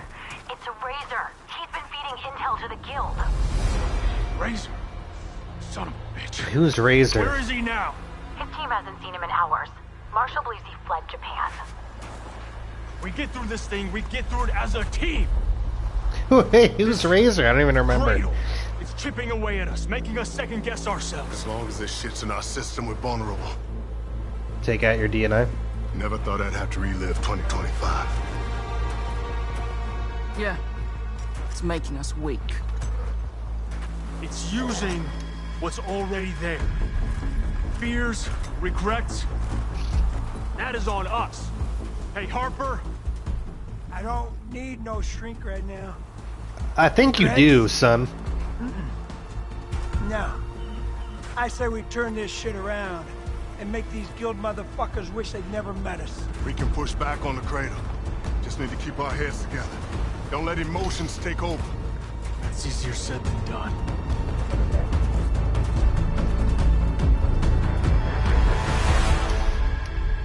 So if you just stay really, really calm, everything will be fine. Carmen's able to identify intel identifying bioengineer named Gideon Faulkner, some at the heart of the guild's Cradle program. The Guild is a criminal organization operating in Avalon and is an enemy faction featured in Black Ops 6 and Black Ops 7. Really? I don't even really remember them in Black Ops 6. Minor faction in the campaign, major faction in the multiplayer seasonal storyline. Ah, well that's why I didn't play multiplayer.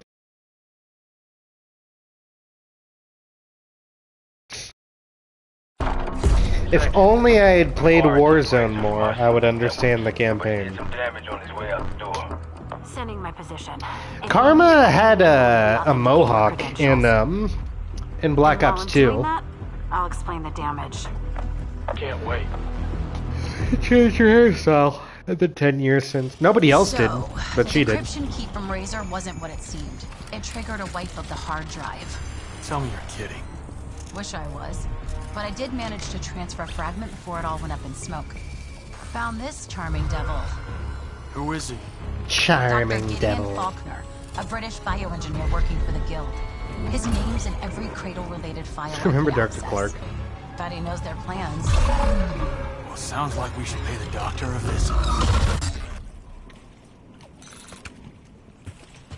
That data contained coordinates. Sorry that I'm yawning. I'm not really that tired. I just... It's the penthouse of a resort. It's the sleep apnea. Fancy. Getting to me. You know, it's funny too that like there's this criminal organization that needs to be taken down, and the U.S. military, even though there are 4 Black Ops operatives who are clearly compromised and whose minds are being totally scrambled by the problems that computer hardware in their heads are experiencing, it's like we can't send anybody else to confront the Guild. It has to be these 4. Come on! We're just getting warmed up! There's still between us and that penthouse!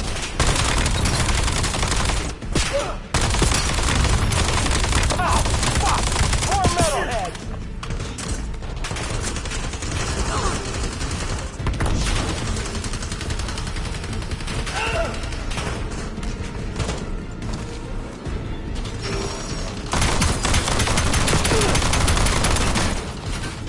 This is a shotgun?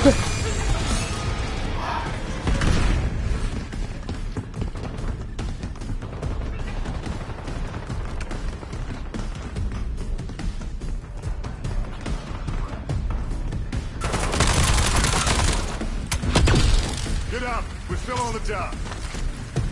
Too quiet for me. Agreed. Too quiet. What's going on? Go fuck yourself.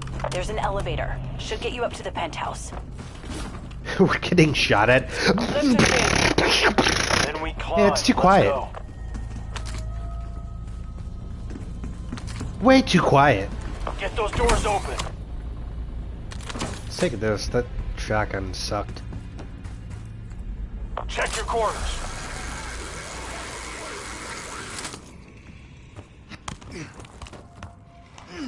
Check your corners. Ain't nobody home. We're in like a really Karma, open. we're on station. Penthouse looks deserted. Corners to check.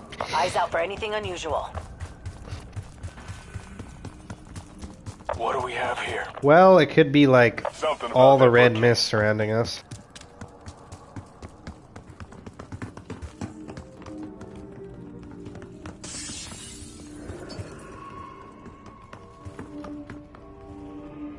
Wicked guitar solo. Bingo. Karma, no sign of Faulkner, but we found a hidden lab. We're taking a look. Faulkner's research on the Cradle, and a whole lot of it.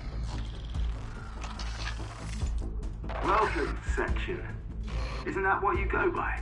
I would have tidied up more, but you didn't leave me much time. Don't worry. We're here to clean up. Oh, by all means. And please, enjoy the ambience.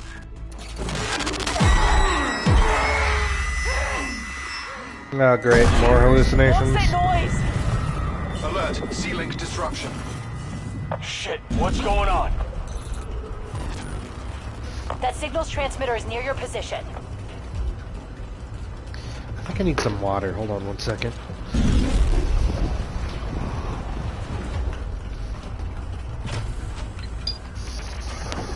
Hostiles detected. There's the transmitter. Patch me into it, then I can start a hack to shut it down remotely. Okay.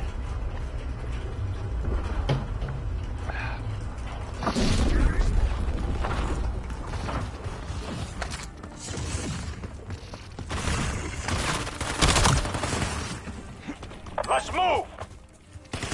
Signal source detected. Area. Stay close to it. I'll handle the rest. Oh.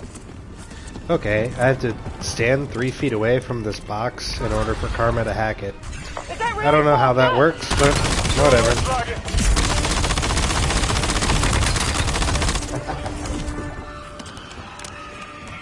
The fuck? It's just a bait! Faulkner's toying with us! Fear. Shoot the fear.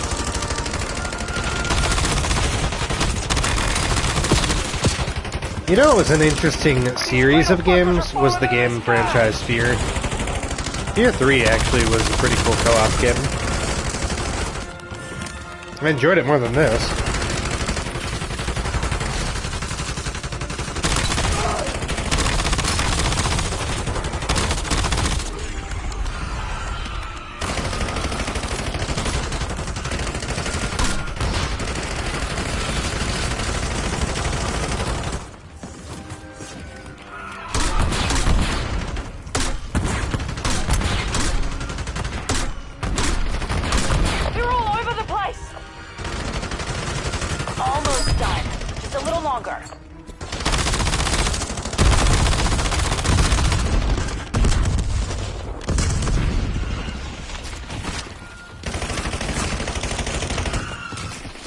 Signal deactivated. Your ceiling should be running clean again.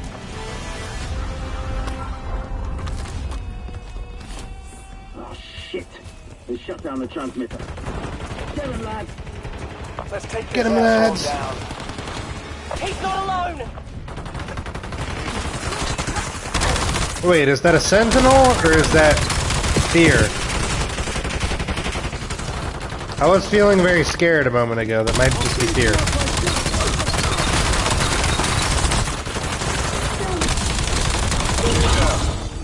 Grab it. Oh, you certainly are a rough customer, aren't you? Start fucking talking, Doc, or I'm gonna show you how rough I can get. I tend to use big words. I doubt you'd understand them. Is that right? I guess you're no use to us then, huh? Time for some sightseeing, buddy boy.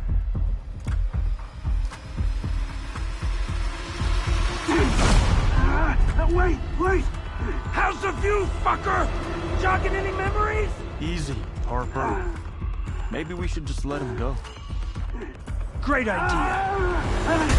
Wait, please, Kate. She told me. Told you to what? To find out why the cradle hasn't killed you. Your cerebral augments really are quite fascinating. You know what? Drop him. Killing me won't change anything.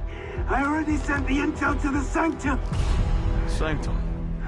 Where is that? We got what we needed. Let's move out. It's not even gonna...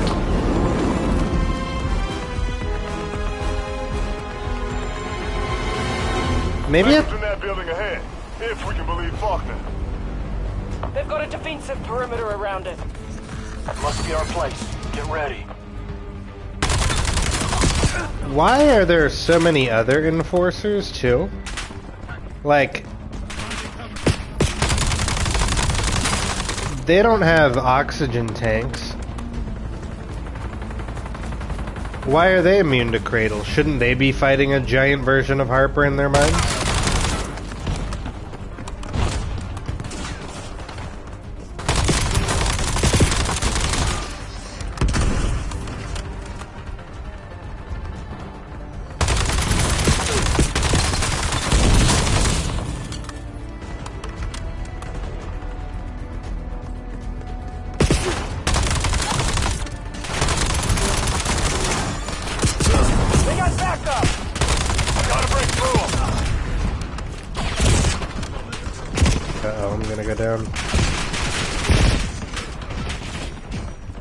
Sanctum is on the top Barely floor. escaped that.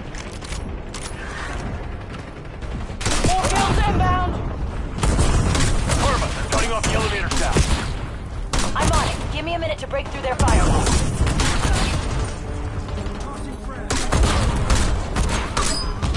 The War Machine is actually pretty helpful. Out of all of the special abilities I've experimented with thus far, that one is by far the most useful.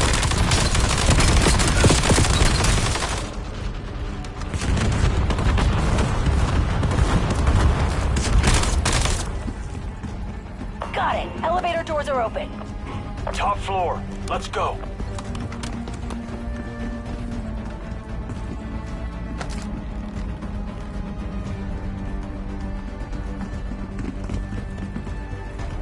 Harper deploying sentry turret. Push through! Eh? They down!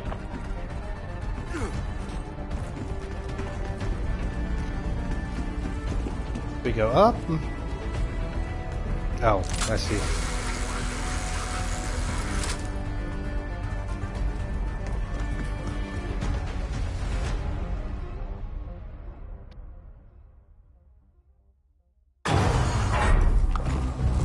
Plant the charges. You're in over your head, son. Alex Mason. Guild's got you outgunned and out. But it's not even the same voice. It's not Sam Worthington. Strong enough to finish this. Nice try, Kagan. Charges set. But I know who my dad was. Please. Oh, I've the read briefs deep on fake. Alex Mason you wouldn't even know existed. I've done my homework. David, I'm picking up interference. Your team's implants aren't exactly standard, but if one expresses the right frequency, they're rather easy to exploit. It's over, David. You were never cut out to be a Mason. David, Harper, anyone, do you copy? Actually, that brings up a great question. Where is Alex Mason? Because the game started showing us that Frank Woods was dead. But in the canon ending of Black Ops 1, Alex Mason was alive. He's old as hell, but Weakened our ceilings. like what happened to him? Need to regroup. Well, we're in prison.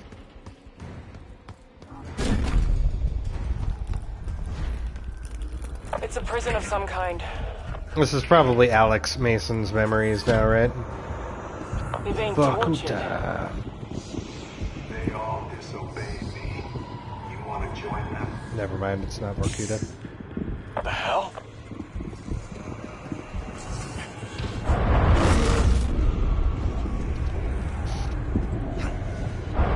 You go straight through the door. See, that's the other thing about having a 4-player co-op campaign. And I said this last time, but it's so true, and it's even more true now. Like, you can have quick time events, you can have very bombastic moments of spectacle where something very intimate is happening to your character. They're dodging a giant explosion, you're scrambling to climb a building that's falling apart, you know, you're operating the turret on a vehicle, and stuff is just happening to you that's scripted. There are moments like that that Call of Duty is known for, like really intense moments of spectacle and really imaginative set pieces that happen to the player in real time in-game. Like, for example, in Call of Duty 4, when you're in the back of a helicopter, you get off, you save a pilot, and then the nuke blows up.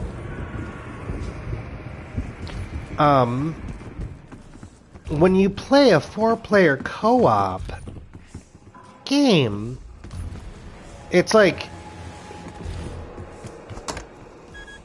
it's possible they could do the work to just have like different things happening to each player character at the same time. Dad, you know how to get out. You can show us. But unless you do that, like, you can't have those types of moments, and they're not in this campaign, and it's like what everybody loves about all the Call of Duty campaigns.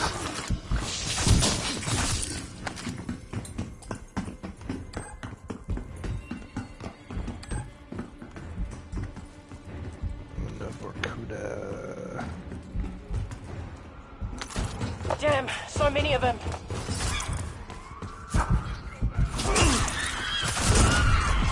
Why do we even have these visuals? Like, the game's rated M. Like, why can't we be stabbing other prisoners that have gone crazy and are infected with rabies or something? Why are we fighting fear? Why are we fighting an emotion? Keep moving. We need to find a place to link up.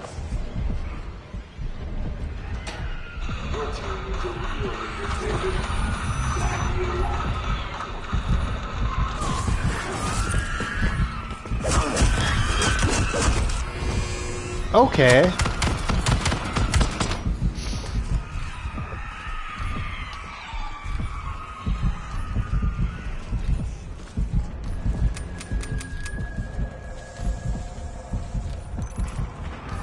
Because this would be scarier if we were actually fighting other prisoners.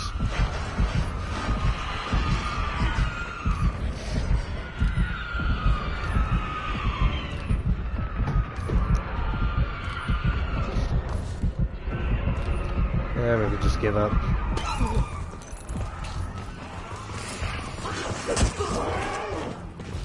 Those are zombies sound effects.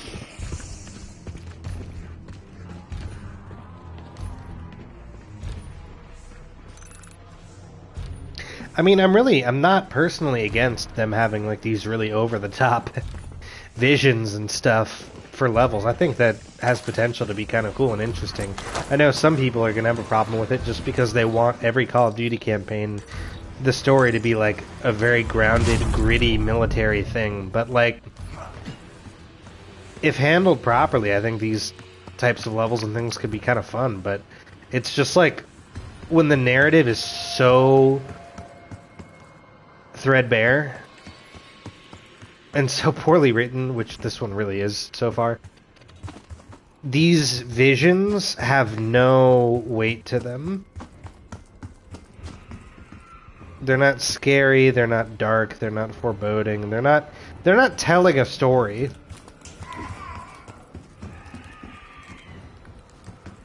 You're just kind of seeing weird stuff and just like, I'm navigating through this level and running through it and fighting and shooting stuff in the same way that I would if this was not a vision level.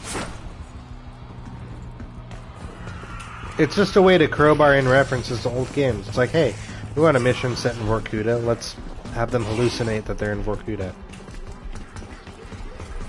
Looks like it's the very paths weak. converge. Some larger chamber. Copy that. Regroup there. Found you. You good? I'll be a lot better once we get out of here. What the hell is this all about, David? Radal's twisting the memories of my father. Yeah, the memories of your father, but like, acting like the warden. you're not Find my father. Alex He Mason. knows how to get out. Then we break this hallucination. And breach the sanctum before it's too late.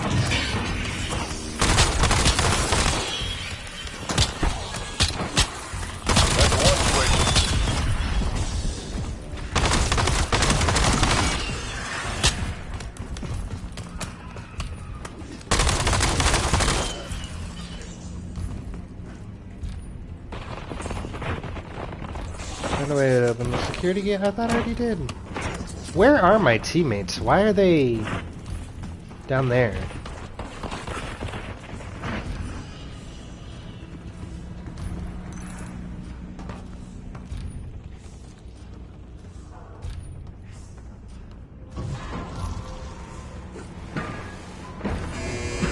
That did it. Gates open.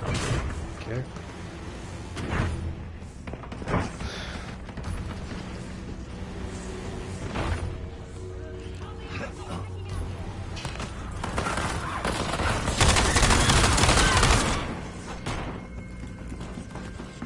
It's locked.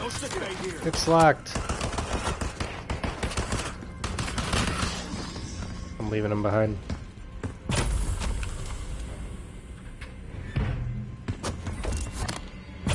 Download complete.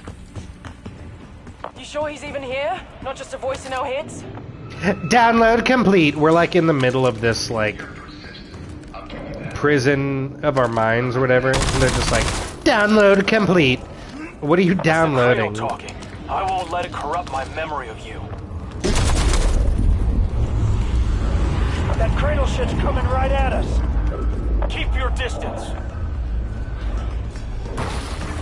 Ambush! Hold them off until the elevator arrives. Why do they have so much health?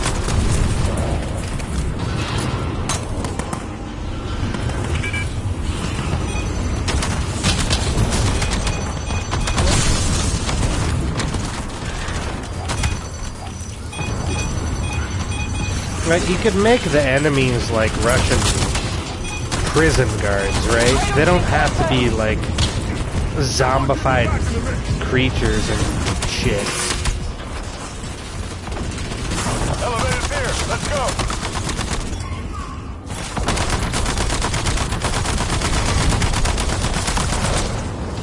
So, leave him behind? Oh no, we didn't. Okay, good.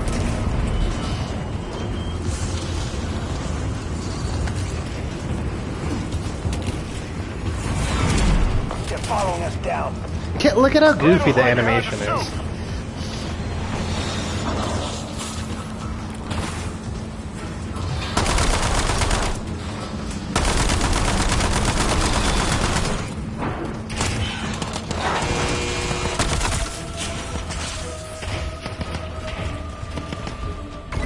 We got no idea where we're going.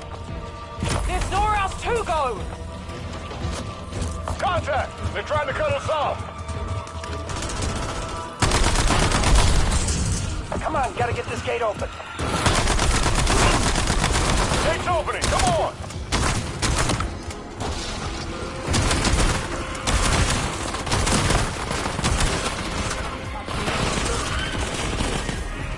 Weapon is so bad, whatever it was.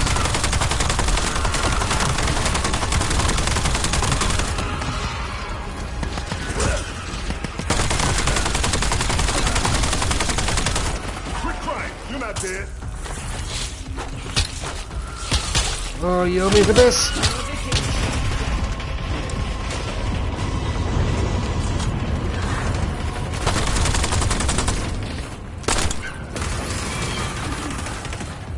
Get up. We're still on the job.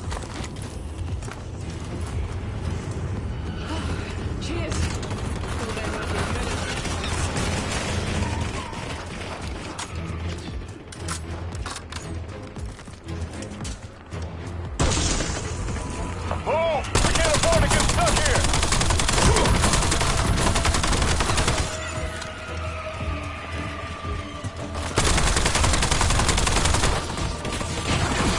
I think you're just supposed to run past everybody.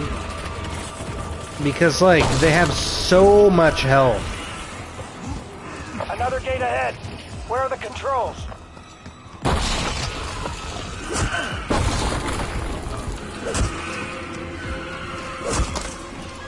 You've got to be shitting me. That's it. Gate's opening. Get me a medic. This is not a good level. Don't stop moving.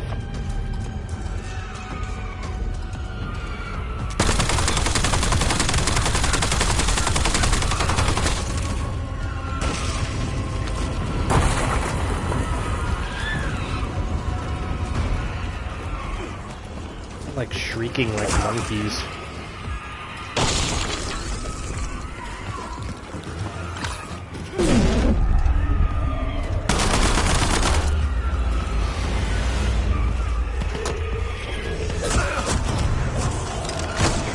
Someone get me back in the mix. Damn it! The gate's jamming.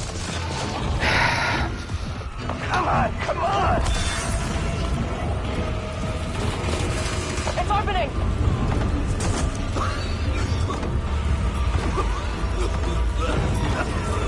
Move! We can't afford to get stuck here. He's got it. Awful. Absolutely awful. That was miserable. You're not gonna shoot your own father, David. You're not him. It's like, it sounds nothing like his voice. But I'm here and he You could at cannot. least get like You a wanna lose me voice second actor that time? sounds kind of like him. You're gonna help us. Now! You're wasting your time, David. If there's any part of you that is my father, you'd be fighting back. You want to be him? Prove it. That's right. Be the man I remember. Don't let her make you a puppet. Don't bother, David. It's pointless. Time to cut those strings, Dad. I am in control here. You belong to me. No! He's the key. Let's go.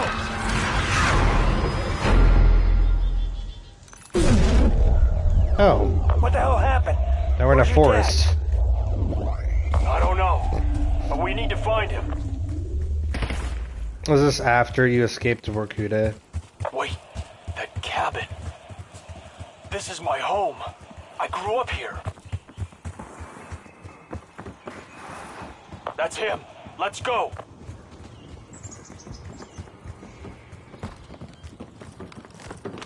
Dad!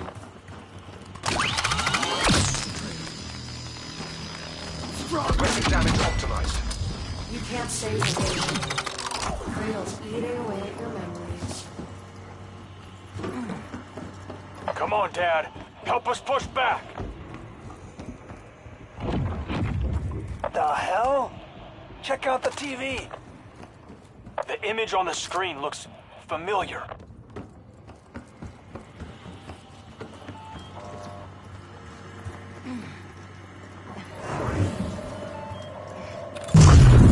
Gather up the firewood. Set the drier ones on the bottom. The cradles are erasing your most precious memories, David. Your identity. Really? Because from what I remember in Black Ops 2, David did not get along with Alex at all. They were like climbing a tree in the forest, and Alex was like, "Come on, stop being such a baby."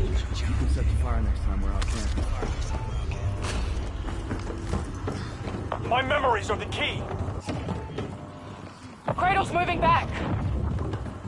Prevent the memory from disappearing. What if they wanted like a quieter, more emotional moment in this campaign where you revisit David Mason's past and his childhood trauma and you feel something from witnessing his memories? This ain't it. This is ridiculous.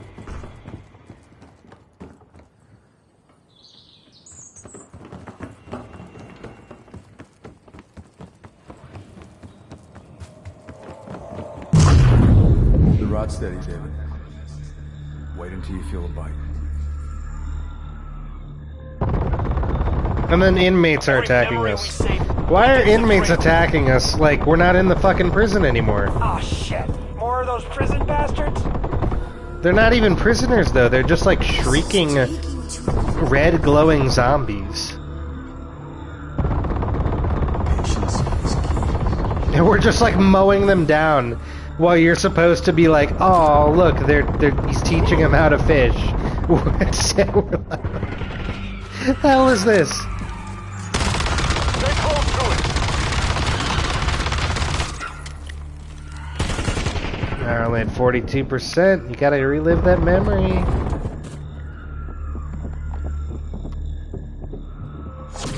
Lost it. Need some speed cola. Stop pouting and try again. This is like a core memory too. It seems like a really boring memory. Nothing is fucking happening.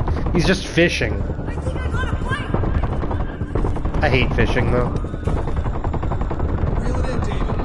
I feel so bad for the fish. It's like you hook them in the mouth. Stay with it. Don't move away.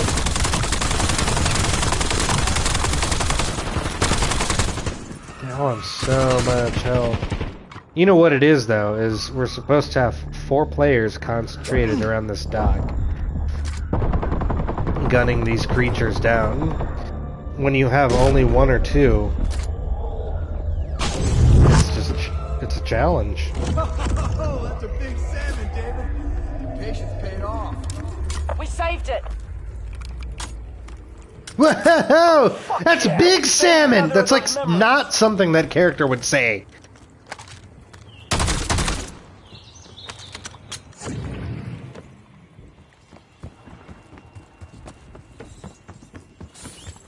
gotta do the basement now. I wish that we could only do one at a time instead of having the dream team split up here. Give me the self-revive.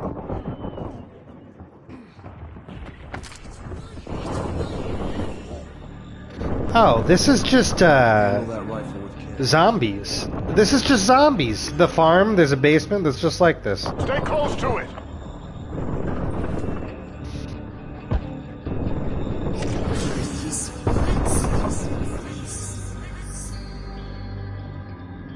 Keep it unloaded. We're not in use.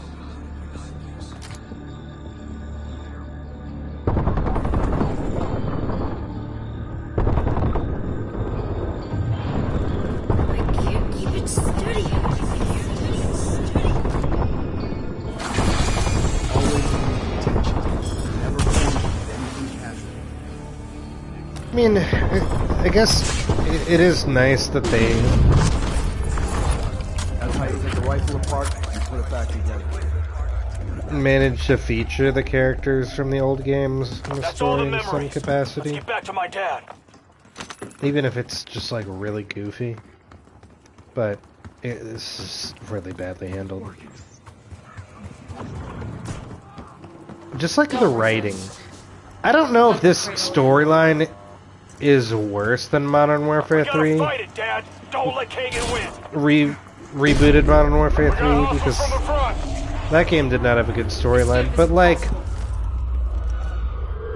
the writing is worse.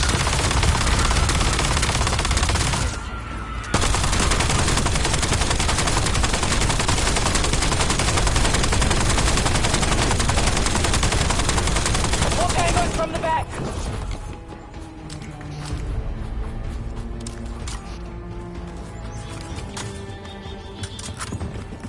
More tangos!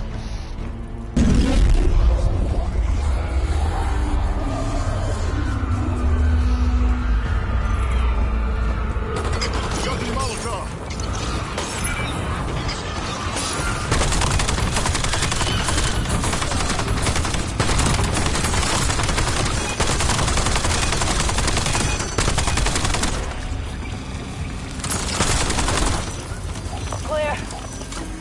Hell yeah, is that all you got? Cradle will tear this cabin apart until there is nothing left.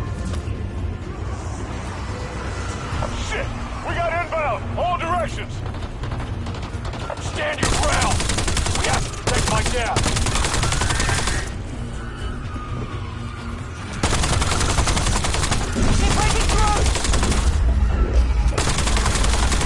This might be the worst level though so far. They're just stuck here mowing down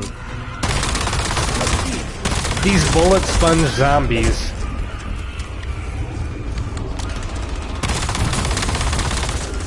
There's too many of these fucking things. You're telling me.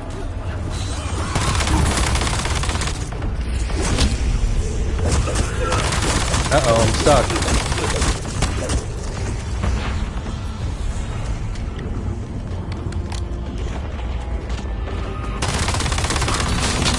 Seems like I can't even be down here.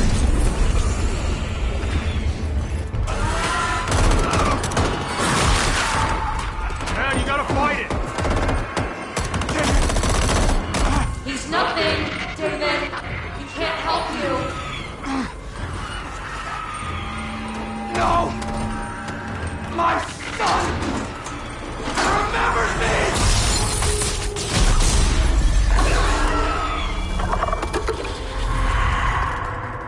What happened? David, you're breaking free. But you don't have much time. I know you're not real, but I am. Because I'm part of you. And I'm proud of the man you become. Go.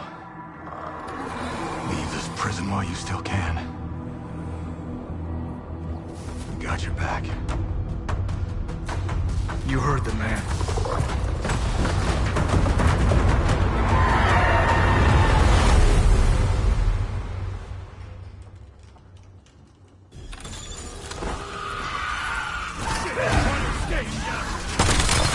attacking the guild! Tab's controlling the inmates. They're on our side now. You know, this is the other shitty thing too, is like when you don't want to like tell a story where like China are the bad guys and US is at war with China or anything like that, because you're like dealing with future like politics and shit. Then they're just like, alright, the guild are the bad guys. Oh look, the zombies are on our side now. And they're breaking out just like in Vorkuta. No! We take Vorkuta! Those machine guns will cut right through us! Look! The prisoners are pushing the minecart! Use the mine parts for cover and push up. Open the cell. Let's add some... We're safe behind the cart!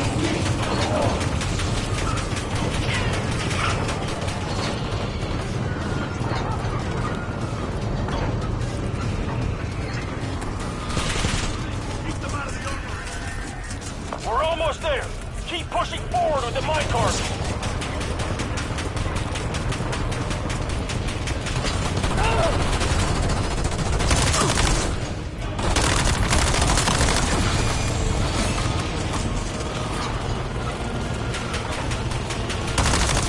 I am actually glad I revisited Call of Duty Black Ops campaign in preparation for this, I guess.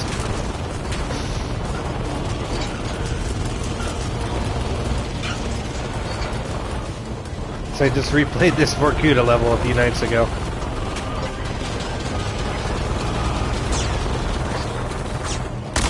Hey, there's no point in shooting the turret!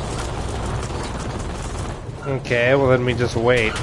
See, again, like, this was such a brilliant sequence in Black Ops 1 campaign when you're with Reznov and there are these machine gunners just blasting at you, you're hiding behind the turret, like labor camp officers are coming on each side and you're shooting them with a pistol.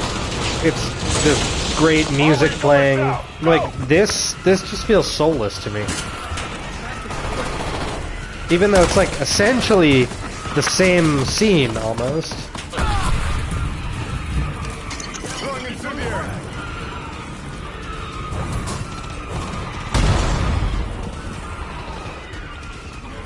They're down! Allow me to introduce Sergei, the monster at Megadon. Armory stuck. Gear up while we can.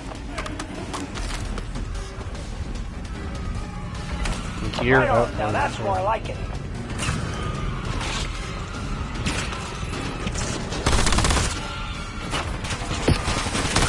They're blocking the exit!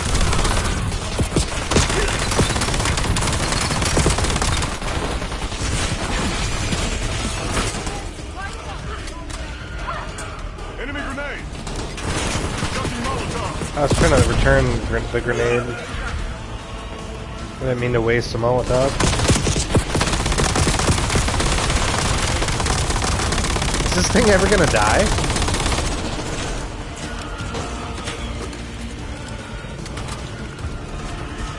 See the watchtower? Vorkuta's main gate is on the other side.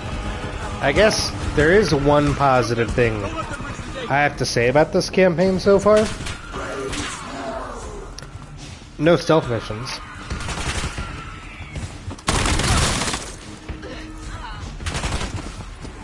And don't get me wrong, there have been some great stealth missions in some of the Call of Duty campaigns over the years.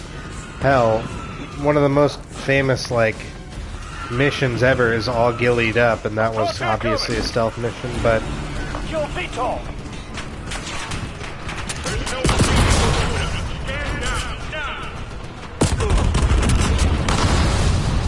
We need to take out that VTOL! Okay, you know what? But, I mean, like in recent Call of Duty games, there's been an over-reliance on stealth missions.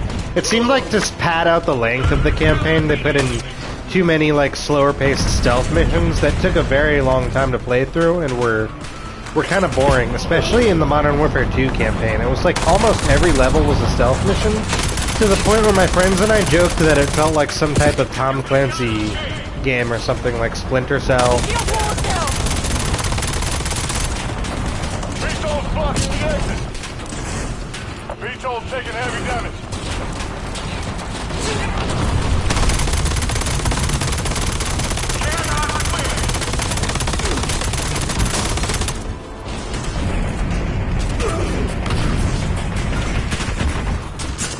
Focus fire on that VTOL.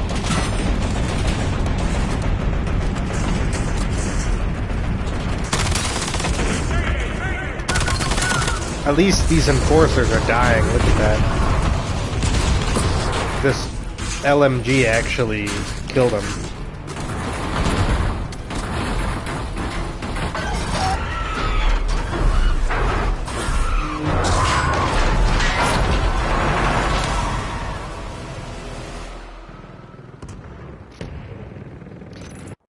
I'm wondering how close I am to the end of the campaign too, though, because it seems like this story consists of just a bunch of random shit happening because you're hallucinating. There's like no clear emotional arc or like sense that we're building towards some sort of like finale or anything. It's just like there's no rising action. It's just like we're hallucinating, we're shooting at stuff. Your vitals were redlining. We're good now. I'll run diagnostics. Later. We found a slab. Receiving. Guild is trying to take out every major city from Beijing to New York. Why? They'll infect millions of people. Why? Instead, Guild Hardware's protection. Control supply and demand. We can't cover all this ground in time. We won't have to. Kratos still in Avalon. We just need to find the To sell robots to people. Incoming. If we infect millions of people with acid, with red inhalable acid, people will buy more robots. That's the fucking plot. Give me a break. I guess this girl is like the guild leader, so maybe we are getting close to the end if we're gonna fight her.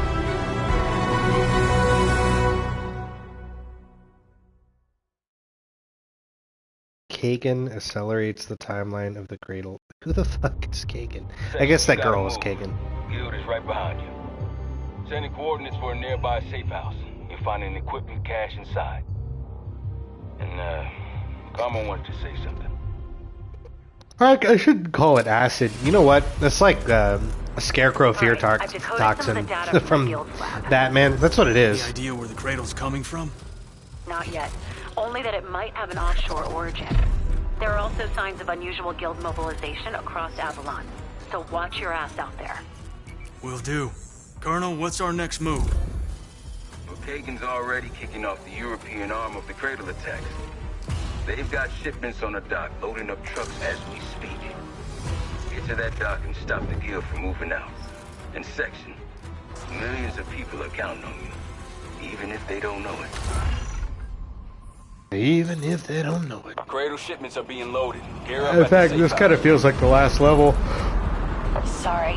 It was a pain in the ass to neutralize Kagan's sealing disruptor.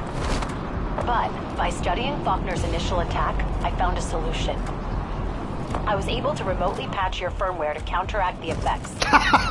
She won't be able to use it again. You just smack into a stone thing going like 30 miles an hour and you don't break your neck. What happened to parachutes?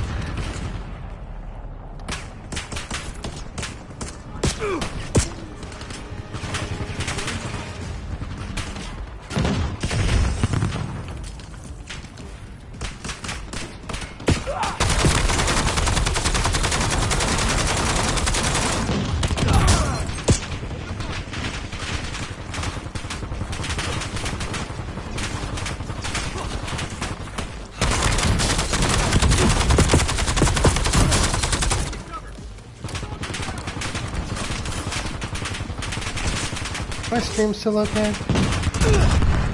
Yeah. I'm trying to monitor it because it says people are watching, but no one's in chat. That's okay though.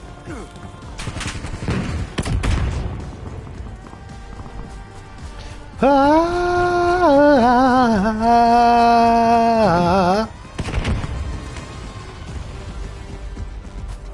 up on supplies when you're ready to go. Oh, maybe there's an orange tier gun. Because when you're fighting fear in your mind, Download complete. If any of those things reach their as long destination, as you have they'll ravage the local population before anyone knows what's happening. We have to the stop right this or Europe will be devastated. rarity weapon. Failure is not an option. Understood, sir. We won't let you down.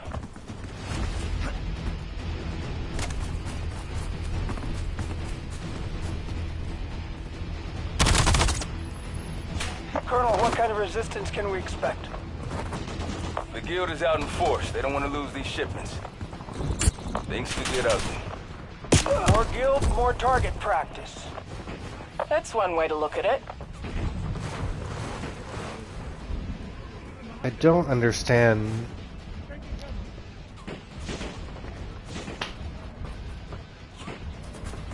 No R&R till the mission's wrapped. Thank you, Michael Orker. Look, we have 4 players now. That's good.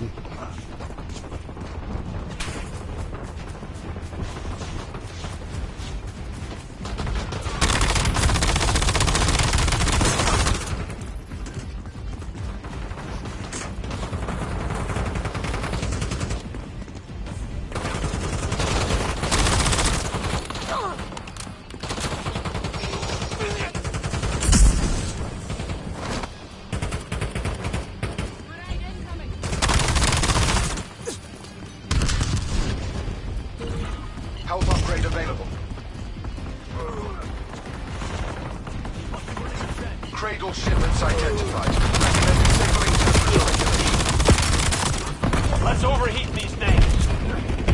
You heard the man. Let's save some lives. Copy that.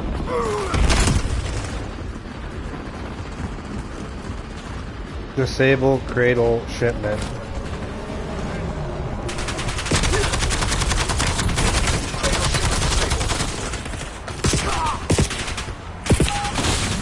We got it. Next up. Let's go.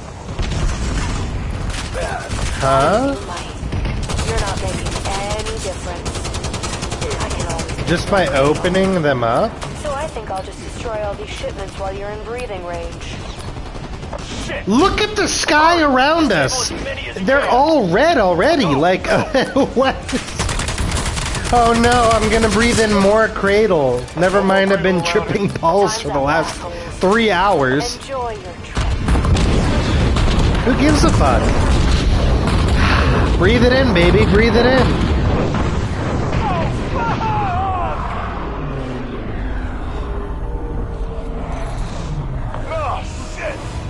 We just got hit with a huge dose. On your guard. Holy shit. What the hell is this place? Well, that figures. Take him out.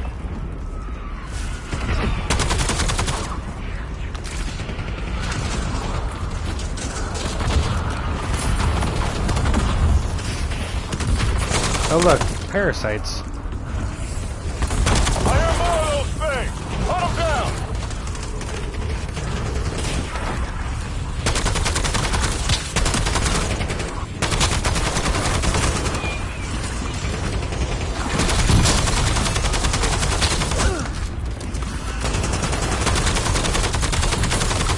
Still a few more!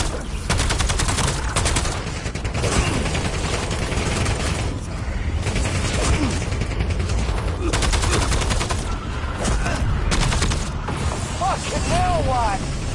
Not friendly, whatever it is! Shoot to kill! I wonder what's supposed to be happening in the real world right now. Are we just like running around in an open, empty field shooting stuff? Oh look, a disciple.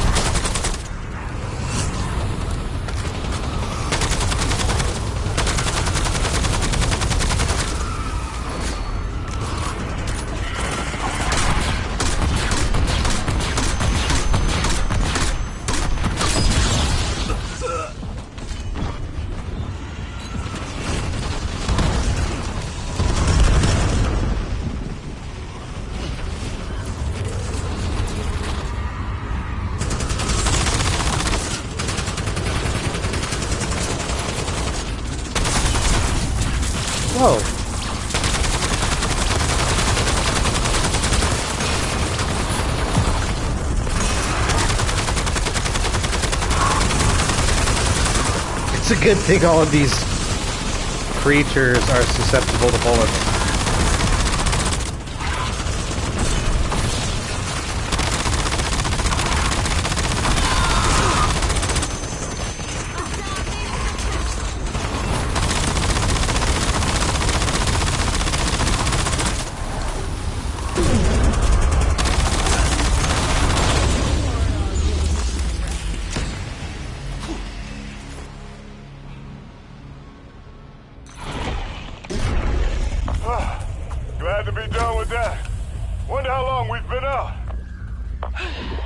That's better. It's like a bubble shield in Halo 3.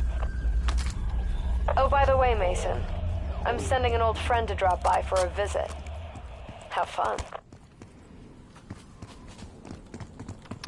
It is funny that they got Michael Rooker back for the skin, but they could not get Sam Worthington to play Alex Mason. Stay focused. Razor won't go I think he would be easier. I'm with Harper. Personally. I mean, what do I know? Who are you, and what have you done with Samuels? It's no more than he deserves. Fucking traitor. Sorry, Mason. Playing the good guy only gets you so far.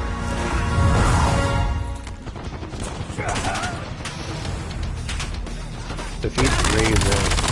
So he played one random mission as Razor just so that we would know who the fuck Razor is before he betrayed us. Right? He's everywhere! Stand and fight, you coward! Away from him! Can't pin him down!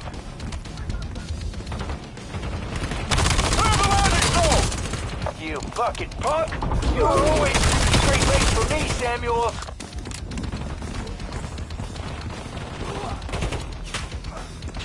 Move! Get away!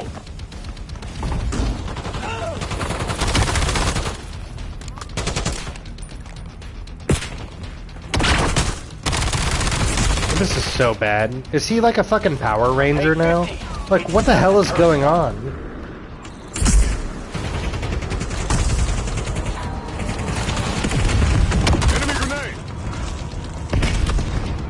This reminds me of that guy in Mass Effect 3 who, like, works for the Elusive Men.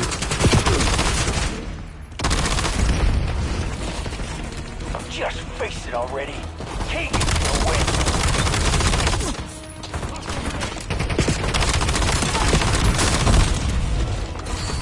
Why is he even here? I thought he was in Tokyo. Did he just, like, hop on a plane and, like, come back to the city that's being, like, gassed?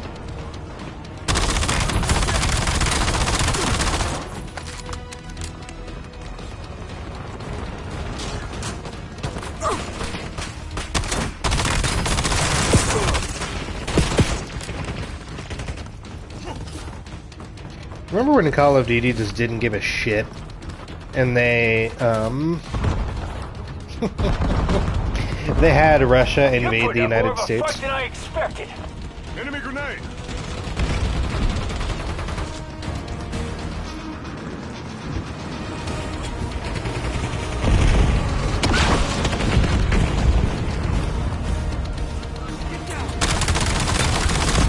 Gonna pay karma a visit when I'm done with you. Terrible, terrible boss fight. Strike it! Grenade launcher spotted!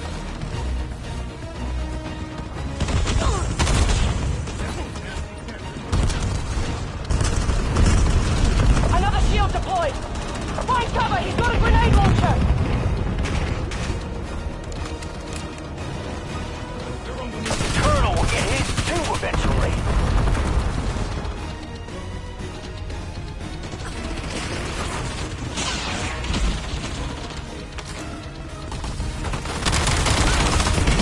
Eyes up! Drones in the air! Gonna put a bullet in that pretty face, Mason!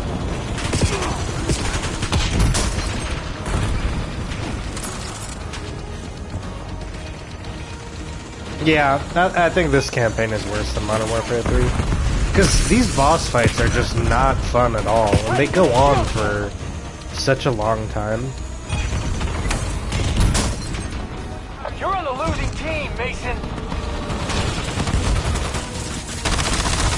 He said that literally right before he died. You're on the losing team, Mason. Anything to say for yourself? Yeah. You can't win, Mason. Why did he attack the guild in the mission that we played as him? If he's working for the guild. I just wish I could kill him again. Well, let's hope that's the last trade. Who are the other 3 people too on his team, right? Were they all like moles or just him? No longer a threat. More good news. Garmer's identified the source of Cradle shipments. Strange though. It's a cluster of mining rigs called Blackheart.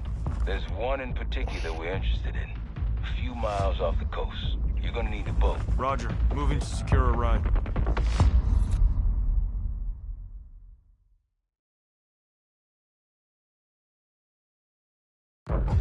Colonel, we're moving into Recon Blackheart.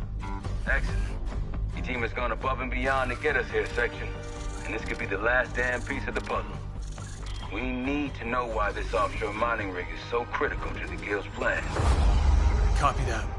If Cradle makes it out of Avalon, there may be no way to stop them. And no way to stop the chaos that follows. We're almost out of time, Colonel. Let's put an end to this.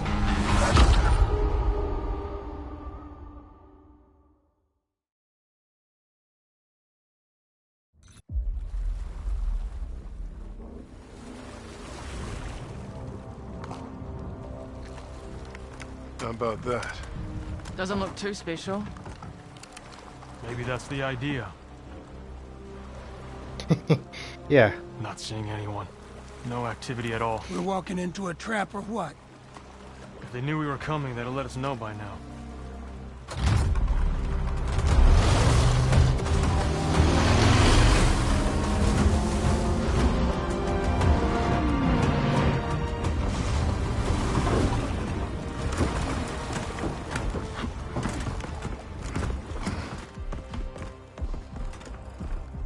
What is this place?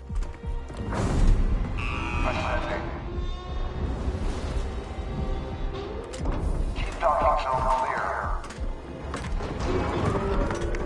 Docking.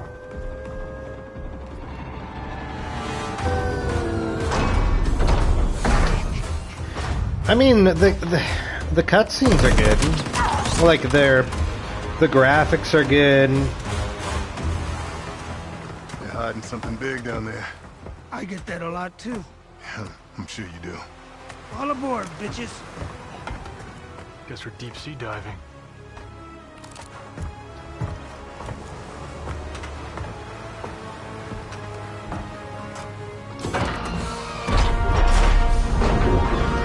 Descending sequence initiated.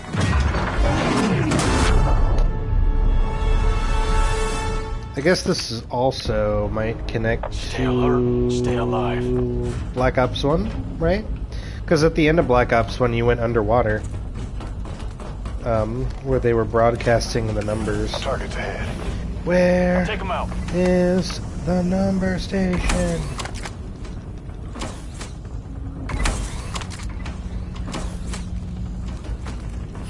Just keep what I spawned in with.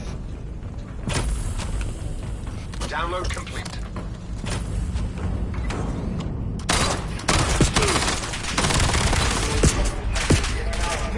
Where's our boots? Moving to cover. The hell is this place? Exabyte drives, coolant cores. This is a worldwide shipping operation. The Cradle supply chain. What's the plan? Break the chain any way we can. Keep moving.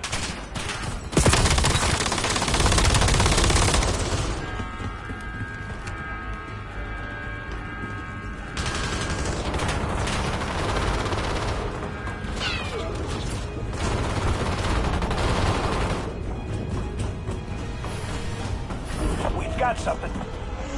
Tell me this is an old Cradle. Automated supply line. Shut them down. Check those control rooms.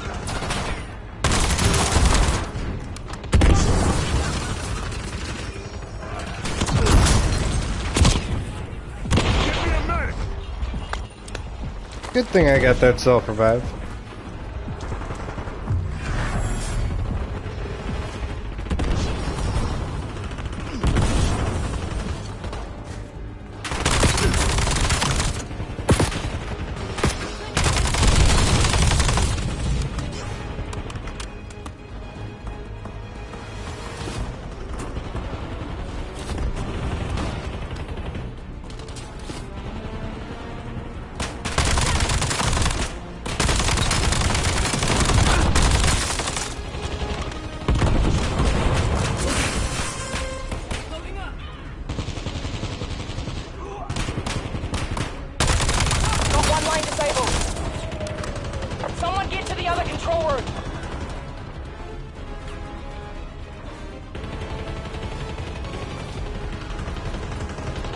Well, shit.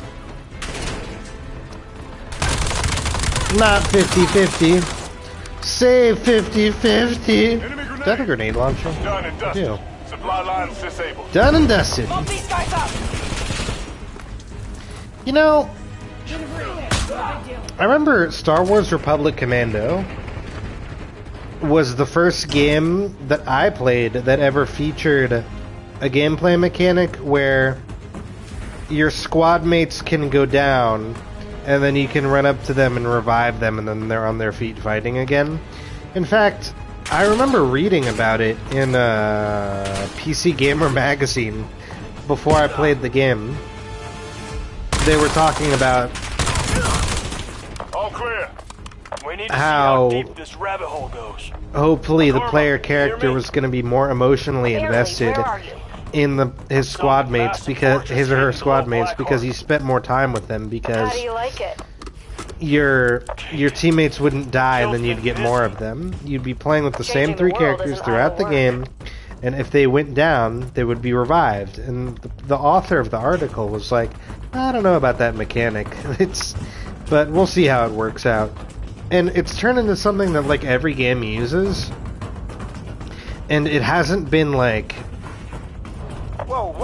tweaked, changed, adjusted, or made more sophisticated or complicated since its initial implementation. You haven't succumbed to the cradle yet. It's just like someone goes down, you run up to them and you jab them with a needle, or in Gears of War you just like get them up. There's like not even a narrative like thing written in to like explain it. And I kind of wonder, like, now after so many years of seeing so many games use that mechanic, if there's not a better way to like handle resurrecting teammates and stuff than just running up to them, jabbing them with a mysterious needle full of who knows what, and suddenly they're back on their feet, and it doesn't matter that they've been wounded with gunshot wounds. They're perfectly fine. But I mean, like, this Call of Duty campaign isn't like striving for realism at all, or immersion, so it's like they're not even going to take the time to think about how to like work with or adjust gameplay mechanics like that. We're fucking using armor plating, for God's sakes.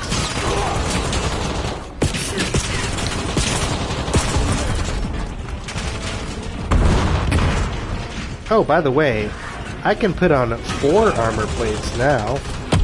Look at that.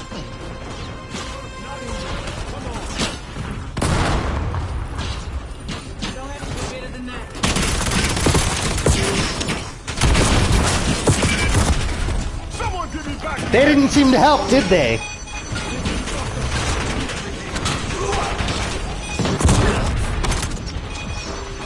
Now my grenade launcher's done.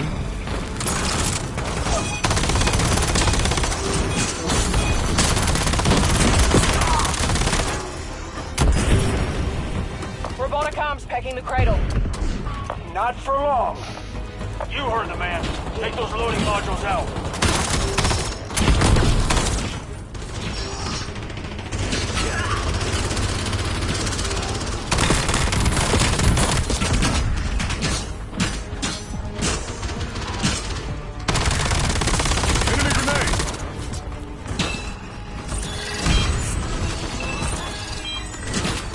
Yeah, this is worse than Modern Warfare 3 campaign.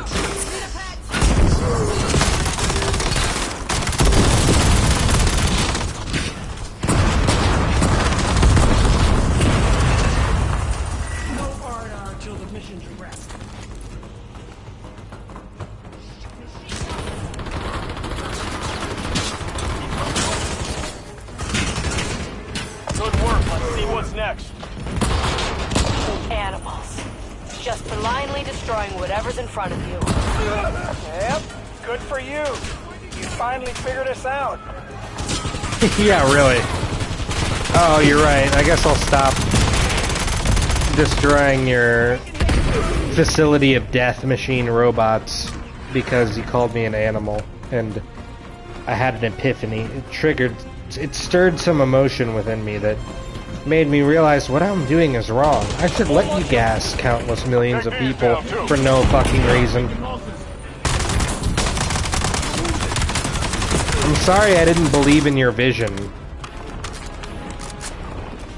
Kaladag or Kinog or whatever the fuck your name is.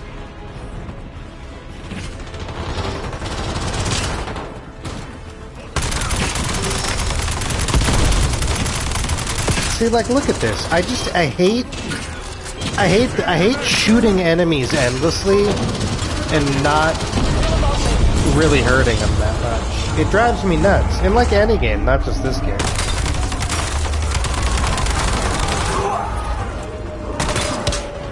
Oh, these guys again. It makes me feel like I'm doing something wrong. Like, subconsciously, I feel like, oh, I didn't upgrade my gun. I'm not using the correct weapon. I'm not shooting at their weak spot. There's something I'm doing wrong? There must be. Because otherwise, they would die when I shoot them. And I can't shake that feeling, even though I consciously know that, like, that's not true. It's just, that's the way this game is. If anything, they should patch the game and deplete enemies' health by like 25% or something, because it's so ridiculous. As soon as you got to that Vorkuta hallucination mission, enemies just started taking way too much damage. A lot of it. They have an active bioreactor in the reactor room. It's huge. You thinking what I'm thinking? There's a reactor in the reactor. The bioreactor might be your best bet. I have an idea. Hey, I got an idea. We're at the bottom of the fucking ocean. We'll worry about the details later. Yeah, how we get into the service? Reactor room, let's go. Section, one more thing. Kagan is in the facility with Kagan, that's her name. No shit. But really, why is there a reactor? Feels like a trap. Definitely a trap. Plasma field, everywhere. Fight the power sources. Killed robots incoming. Found a way out. Access tunnel. Setting coordinates down. You're all fools. Your hacker bitch can't stop this. Once the world knows you're supplying the cure and the disease, you'll never leave this place. Your only accomplishment is wasting my time and money. Those power sources could be hidden. Follow the wires. Look everywhere. What if they don't want to get found? then we get creative.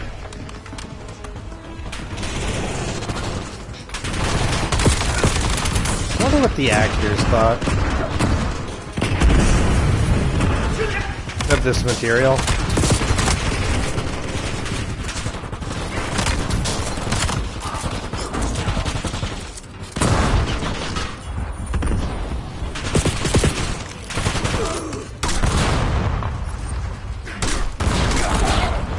Mice in a maze. It seems too like you're sort of like locked into these like really confined spaces with enemies that take so much damage. And then they appear and disappear in red smoke. So they could just show up at any time.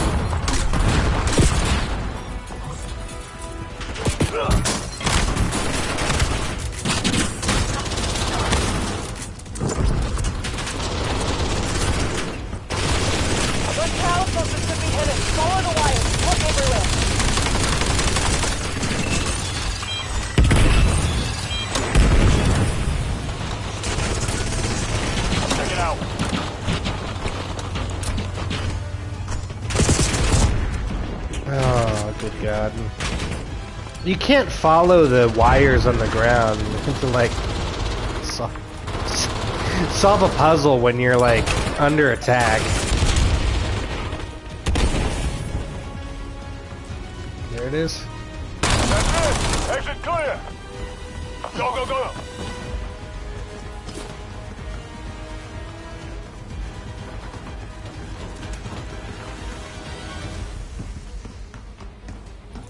Come on, get in!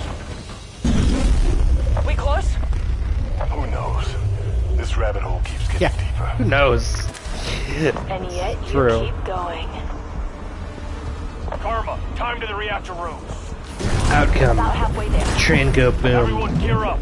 Yeah, I used to think Black Ops 3 did not have a very good campaign, but in retrospect, it wasn't that bad.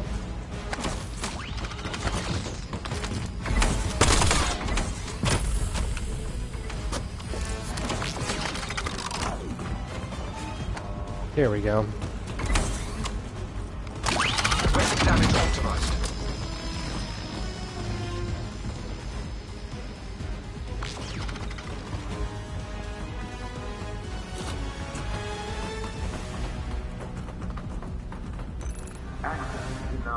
I can't open that door. She's blocking me. I'm sorry.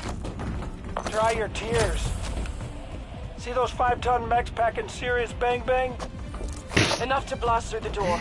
This dialogue, too. You see those mechs packing serious bang bang? Like, what? Bang a bang. Like, that's how he talks.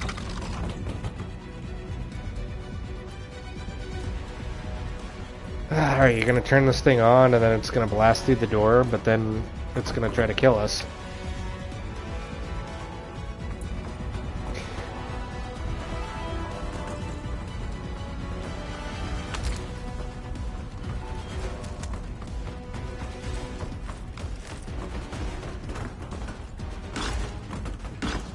Come on, dude.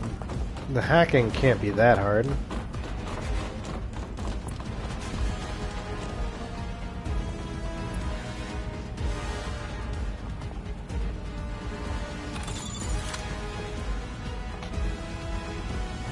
Surely it can't be that hard.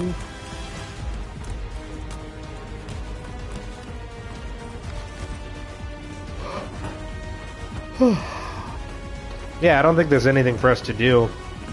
I think we're just supposed to wait for someone to hack the door, but it's supposed to only take a few seconds, but this guy's just really bad at hacking, so it's taking longer. Time for a bathroom break while he's hacking.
We still haven't moved an inch. Lovely. If player 4 would just give up and let one of us to fucking hack for him, that would be great. There we go.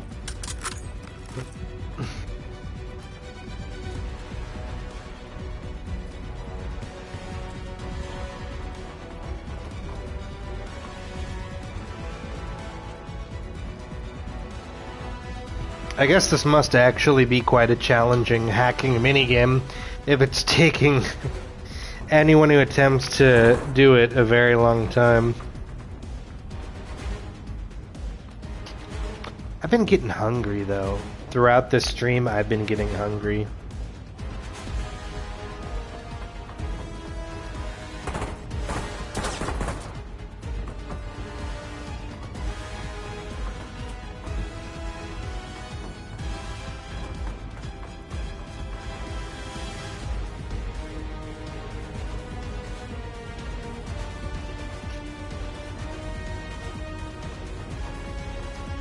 Yeah, I don't know about this campaign. Like, a lot of people say that Modern Warfare 3 rebooted as the worst campaign, and it's certainly one of the worst.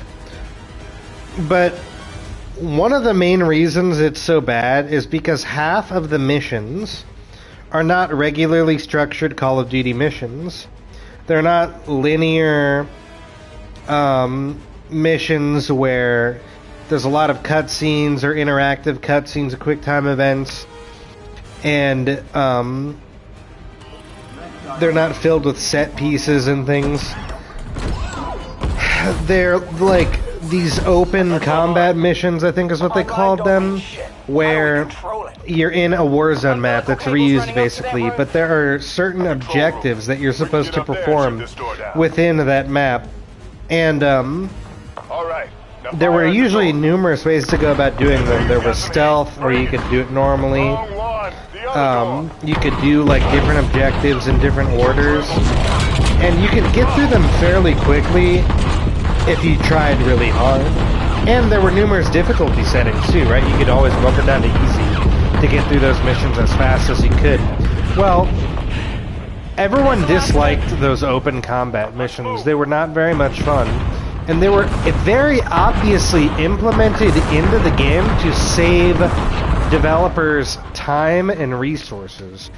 And it was, I mean, that would have been obvious whether or not it was leaked, but it was leaked behind the scenes that, like, there was a Call of Duty game that was canceled, right? That was supposed to be released the year Modern Warfare 3 was released. And they ended up taking a bunch of DLC from Modern Warfare 2, repurposing it into a new game so they could have enough content for Modern Warfare 3. And then they, like, had to put together a campaign under a very rushed timetable, and so that's why they cut so many corners. Well, you know, at least half the missions in that game were regular Call of Duty missions. Half of them were those open combat shitty missions, but half of them were not. And the story, while not good, I mean, it was largely just kind of like forgettable, and like it felt like nothing significant happened until the very end, when out of nowhere Makarov, who was a weak villain, which is a shame because he was such a strong villain in the old Modern Warfare games, he killed Soap like out of nowhere, and then the game abruptly ended. So an abrupt ending, a cheap death, and a lackluster story and open combat missions made that campaign bad. But as I was saying, at least half the missions were real missions. This game, all of the missions are not traditional Call of Duty missions, right? All of them are these weird co-op missions that also feel like they were similarly made to, like, be easy and quick to make. It was made so the developers could cut corners.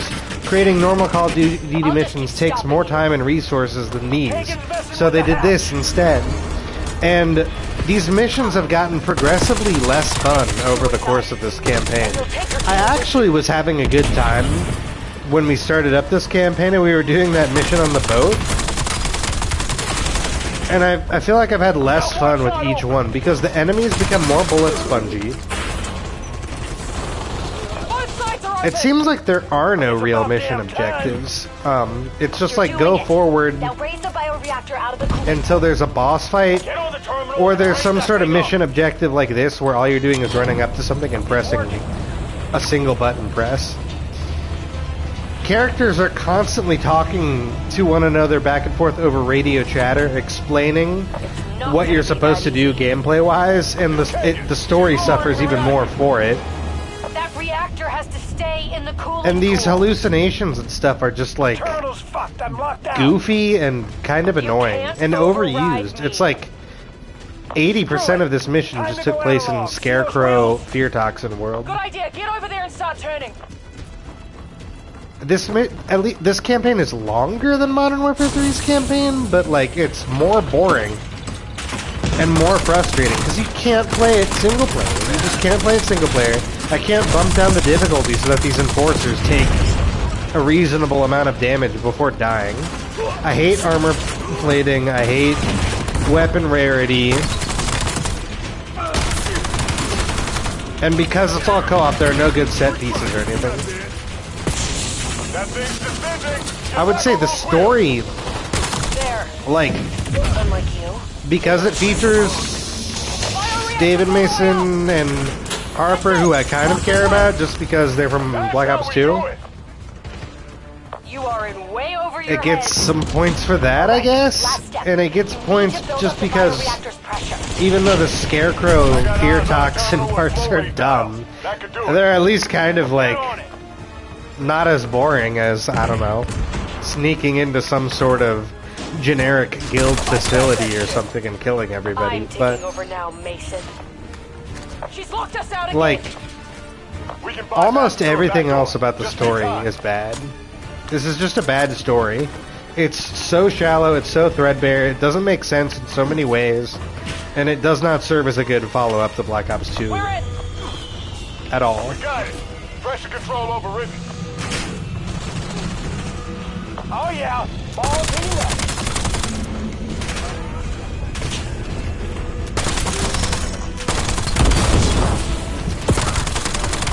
I almost feel like if they had just given me, like, generic, like, challenge missions to run through and mow down these guys, and they didn't, like, tell any type of story at all, like, it would have been...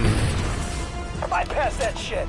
No, I guess it wouldn't be more enjoyable. It would be less enjoyable. But, like, not by much, because, like, the story adds almost no value to the experience. Pressure's not building. Who's on this? Activate the Bioweaker controls. Here I am. Can I activate them?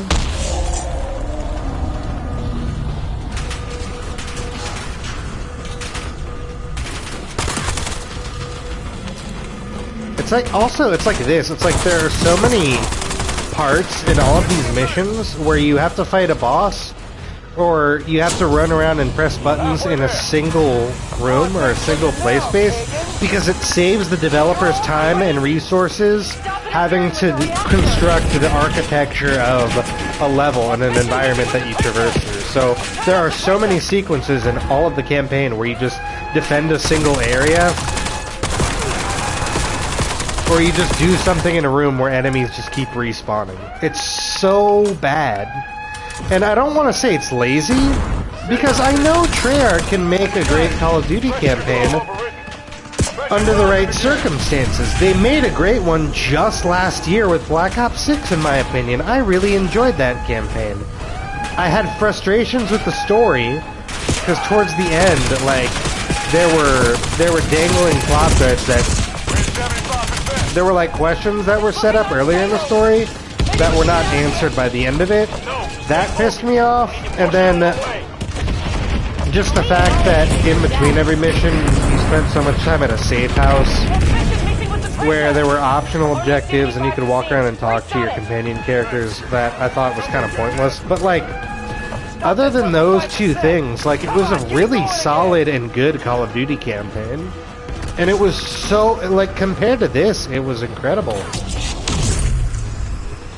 And I'm sure Treyarch would have preferred to just make another Call of Duty campaign like that one, but because this game is coming out a year after Black Ops 6, and think about it, since Black Ops 6 was released, they've been creating free updates and stuff, because everything has to be live service now. They've been adding zombies maps, they've been adding weapon camos and skins, they've been adding free DLC to Black Ops 6 throughout the year, while having to work on Black Ops 7. Of course they were crunched for resources, and they just had to cut a bunch of corners to make a campaign like this. But, like, it matters. Like, I think Activision, for some reason, just thinks it doesn't matter. The only thing that matters is Warzone. But it matters. Like, there's clips all over social media of people mocking this campaign because they don't like it. I'm sitting here trying to stream it on Twitch, and I'm not really having a great time with it. Like, it makes people who are on the fence about buying this game far less interested in buying it, even if they're the types of players who only play multiplayer usually. It matters. So you did. Yet I remain. Stand down, Kagan. Who made it's you, leader. Dragging your team down the rabbit hole. You'll lose control. Again. Don't listen. She has superpowers now. She's a Marvel superhero. Find a way in. Don't listen to him. Wouldn't she also be exposed to Cradle? Like, wouldn't she also be hallucinating and shit? The heart of a scared little boy. Or does it just not affect you the same when you have kill you, boy. When you don't have a computer chip in your head? Remember all the years. Fuck you. Pain. Martyr me. For Cortes DA. That was the end of Black Ops 2. You're just like your father. A big, fat failure.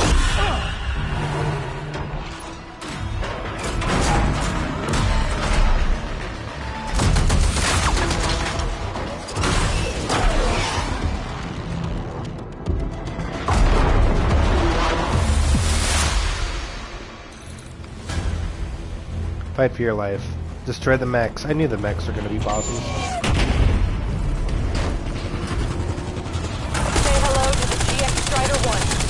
State of the art. What's that base? Am I damaging it? I don't think I am. What the fuck? Something's falling out of the sky? An android! Grab it! I have this thing. This is it for all of you! Harper authorizing Hellstorm deployment.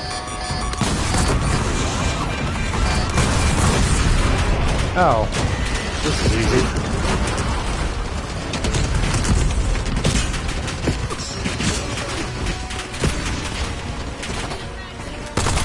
That MiG's kicking out high! Enemy grenade! Get out! We're still on the job.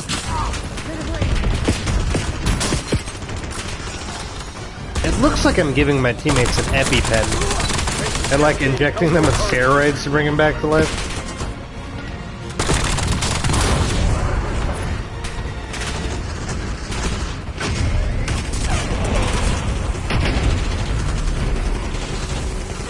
It's moving! Watch out for the beam! You've been a thorn in my side for way too long! Airdrop! Santa's early this year! Stay the fuck away from the beam!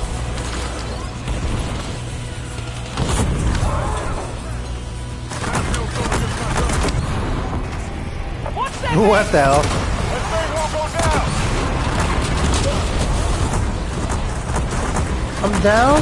I was controlling a missile. It's not even fair. Open that care package! Like, this is just such a bad boss fight. It really is.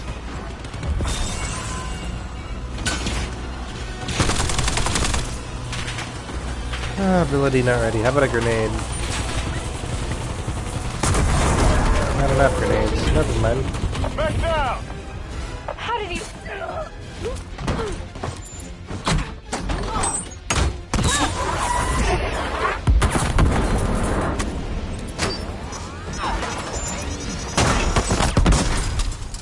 That's a win! Damn it! Kagan's still in control! We bought ourselves some time, though. Together you're annoying. Separated you're mine.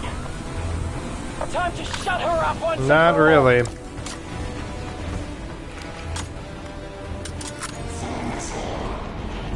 Another one. It's the same thing. Like, I would think that it'd be at least a cooler and more badass mech or something. Too bad for you, I have another. Grab that airdrop. See, it's like they're trying to scramble to put together just enough content to, like, have an adequate, campaign, right? So it's like, alright, campaign needs to be at least 5 to 6 minutes. Let's just have them fight this mech for another 10 minutes, you know? Oh, we just destroyed... Let's have them fight it twice. So it's like they can cobble together enough content for normal campaign length, but it's like... First of all, it's already really, like, short. either way. And, like, second of all, like, it's just not that much fun.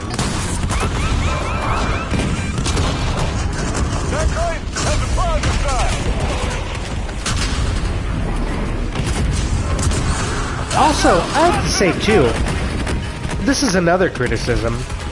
How does it feel to fight your future replacement? Granted, maybe it's necessary that it's this way, but it feels to me like, even though I'm not talking to my teammates, it doesn't matter. There's no real benefit or strategy involved that requires you to talk to and communicate and coordinate with your teammates when you play this game. It's like you could just have 4 people running around killing shit. They don't need to work together as a team to do anything.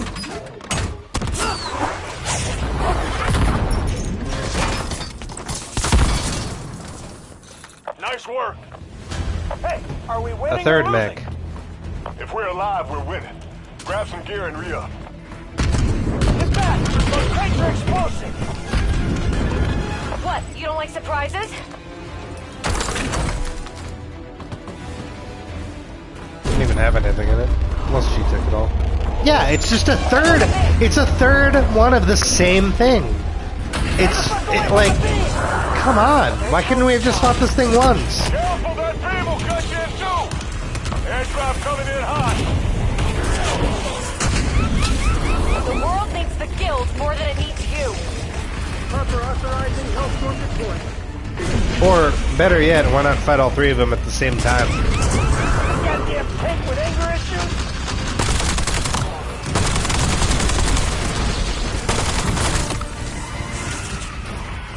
I guess most boss fights in video games are traditionally 3 phases, and it looks like they're spawning in fear. They're spawning in fear to kill me. Break open that gift box! So it's technically slightly more difficult this time, but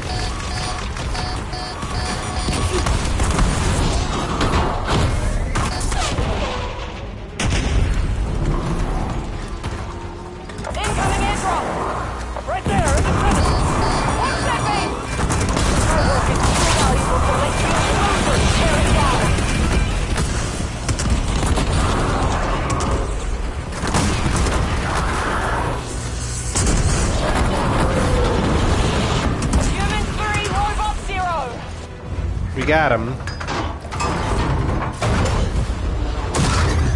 How does she fight it on... launch it on command? Is there a trigger she could press while she's holding the robot's gun?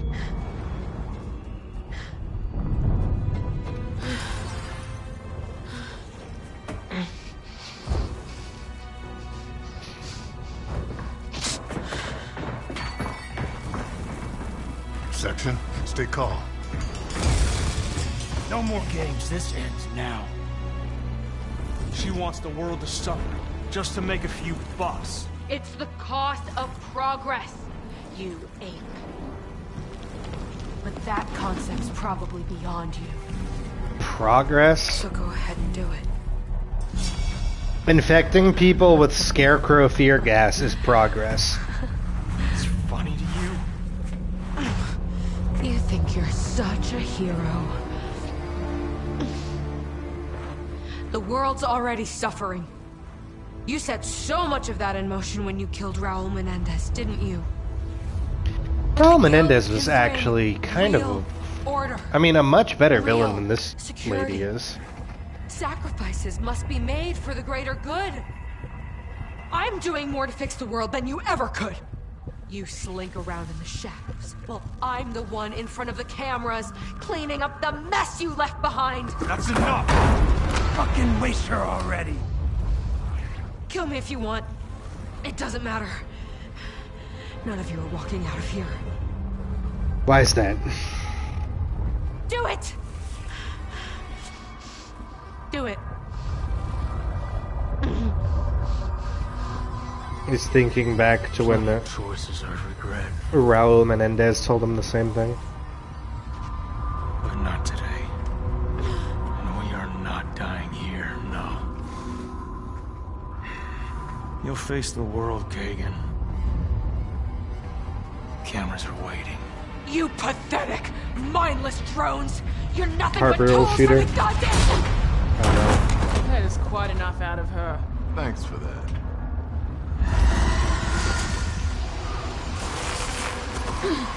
Let's get out of here. The girl And how do we do that? is the one that picks her up and carries her. Only one way. You go up. Oh hey, is player 4 gonna have to carry her around? Colonel! Karma! We're trying to get out! Or may not make it! It doesn't look like it.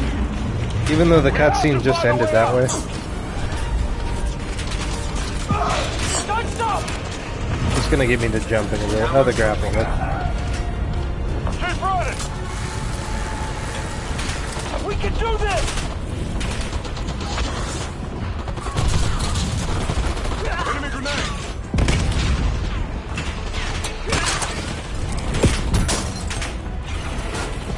Just keep moving.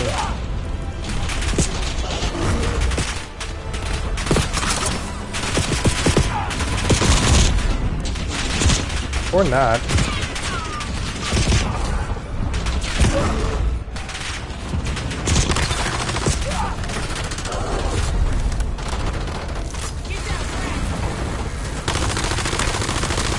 Ocean's coming in! It's not gonna hold! Get ready! Section, Blackheart's breaking apart. You have to get the hell out of there, now!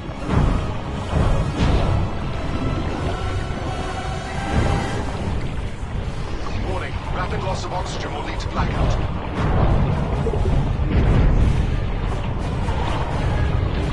Oxygen level critical. Blackout imminent.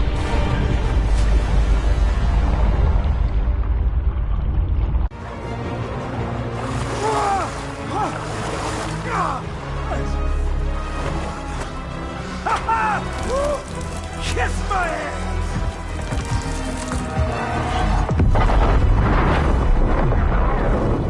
Where's the girl? Where's 50-50? Where's 50? I thought you boys were swimmers. She got a boat.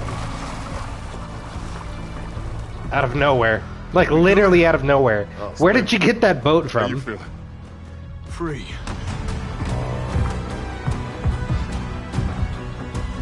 Colonel, it's done.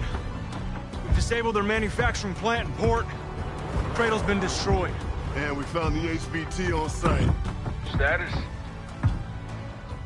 Alive and in hand. Where to now, soldier? Forward, sir. Good man, David. Good man. We got the guild on their heels. I wouldn't mind sticking around Avalon a little bit longer. That is if your game. Lead the way, Commander.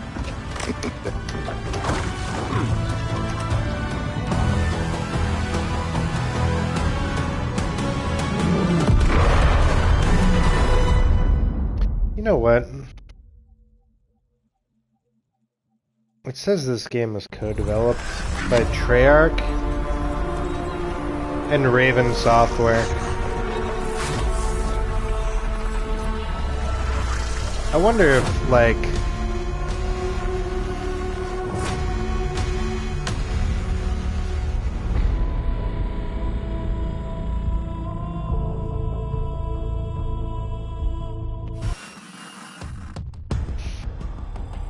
Any updates, Colonel? Turns out Kagan's not into small talk, or big talk. Even so, all signs suggest Cradle production is dead in the water. Literally. Grab my controller. Avalon. Yeah, Avalon. The place is still infected. And the guild's made it clear they're not leaving, even after we asked nicely. So, what's our next move? The guild may be reeling, but they aren't lying down. Not yet. Spectre 1's gonna do something about that. Yeah, I wonder... Okay, see, this is another problem too, though. Look at all those teams. How can you possibly, like, develop any type of game, when you have that many cooks in the kitchen, that many different teams all working on different parts of the game, like, I'm almost surprised it turned out as well as it did. Who the hell is this? Just some random guy. Black Ops 8. We'll know in Black Ops 8, or we'll know in the post. We'll know if we play more Warzone with those seasonal updates.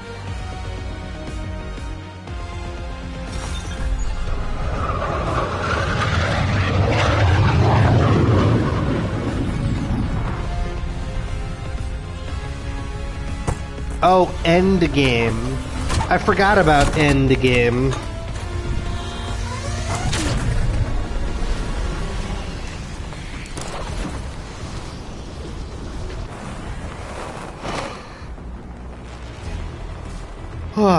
Oh, look. You gotta be shitting me. They literally put Warzone in everything. You don't even have to pull out. You don't even have to pull out a parachute. Avalon has 4 zones, each more dangerous than the... See, like, this just makes me so angry because it's like they never learn. They never learn. This is just like Modern Warfare Zombies. MWZ or whatever they called it in Modern Warfare 3, when you had 50 minutes to like run around, do these stupid objectives. Again, it's the map the size of a small state, and it's the same map that like 5 different campaign levels took place during. And I'm just supposed to run around it just doing stupid ass shit for the next hour. Like, no, I don't want to do that.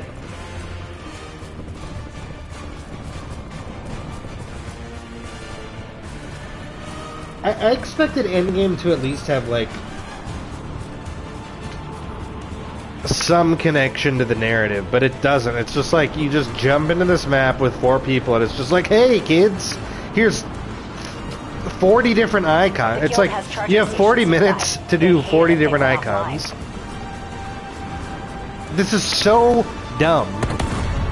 Connect your C-Link and I'll be able to overheat the chargers. At least enemies die when you shoot them, unlike the campaign. Oh, look at that, though. I don't have any armor plates. Why are you just running at me? You have, like, 3 acres of space to, like, run around and... What is this? Literally, what is this?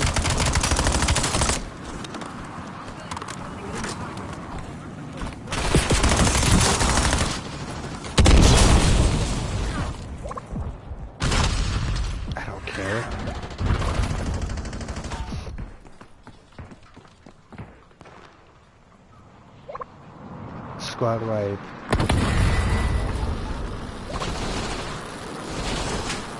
Okay.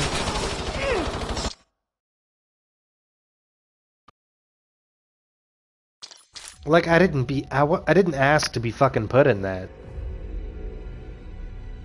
Endgame. Like, that's it. That was the campaign. But then we just got thrown into Endgame. Endgame is awful.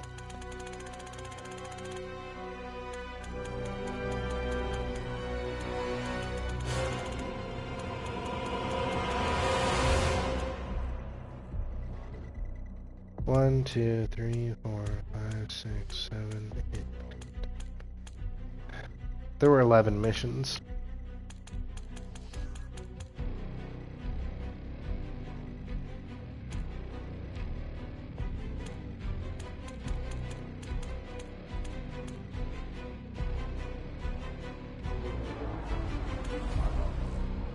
So it's like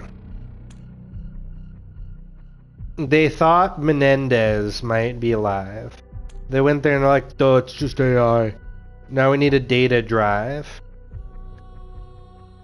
Let's get a data drive. Then you get exposed to Scarecrow fear toxin and you go crazy and you fight Woods in your hallucination. Unable to access the guild's data drive. Karma needs a quantum computer. So then Razor, who is a mole working for the guild, breaks into the guild and gets Karma her quantum computer. Then there's a bunch of hallucinations. You find out Razor is the mole. Wait, because the data drive shows that Razor is the mole. So he helped deliver a data drive that showed that he was a mole. I think. And we had more hallucinations. And then we went underground and captured the CEO of the guild in an underwater station. Yeah, that was probably the worst Call of Duty campaign. This is coming from somebody who has played almost all of them. Turn this down for a second. Because truly, I remember when I was a kid and the original Call of Duty came out, and this was kind of before online gaming existed in the capacity that it does today. You could still go online with your PC and play against other people, but not that many people did that. And like Xbox Live like existed, but like not everyone had it. And like the Xbox 360, the PlayStation 3, that was really the console generation where online gaming became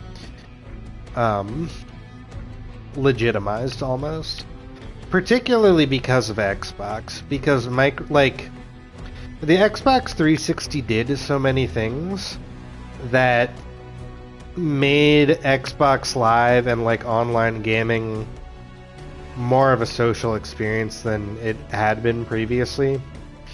It invented achievements. You could go into a party and talk to other people on your friends list while you were playing different games. Those types of things were like innovative at the time. And Call of Duty 2 was the first one that was I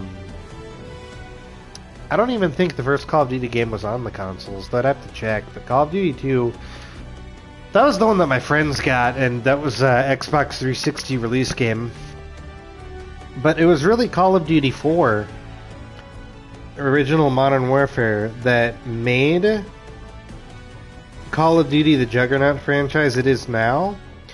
And it really catapulted multiplayer into being like a core feature in the game that almost everyone experienced. And then World at War had zombies, and that was the first time a really robust and enjoyable like co-op mode had been featured in a Call of Duty game. Although not everyone really played like it had Nocturne and Toten, but like the other maps, including Derice, which is so popular, were all DLC maps. You had to pay for DLC at the time. It was really like Black Ops 1 in retrospect that had Kino der Toten that like a lot of people played, that made like zombies even more popular. So I guess the moral of the story is like I've been through the ringer with Call of Duty, and in my mind I always like hold up the campaign as being something special, not just because it's like one of my favorite like things that I buy Call of Duty games for, but because I remember back in the day when like the original games, especially the first one, were not multiplayer games at all. They really just weren't. I mean, they had multiplayer in it, but like when you bought a Call of Duty, you were buying it for the campaign. You really were. And they've always been fairly short, though it varies from game to game. I mean, some of them are like 8 hours, some of them are like 5 or 6. And even longer if you like bump up the difficulty and stuff. But they're usually action-packed, thrilling, fast-paced.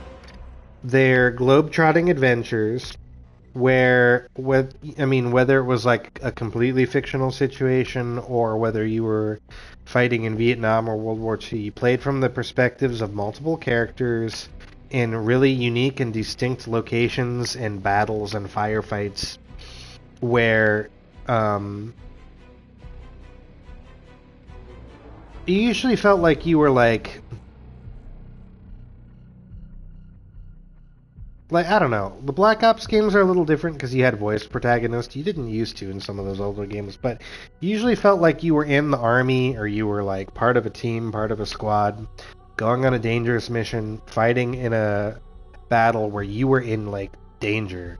The term boots on the ground applied because it's like you're at the front lines, getting your ass kicked, barely trying to survive. The situation is dire, and there are normally like these great set pieces where you have to storm the beaches of Normandy or pilot an AC-130 gunship or whatever, where like big bombastic and explosive things will happen to the player character, and you have to like fight through pretty linear but like very memorable levels where it feels like you're playing through the scene of an action movie come to life.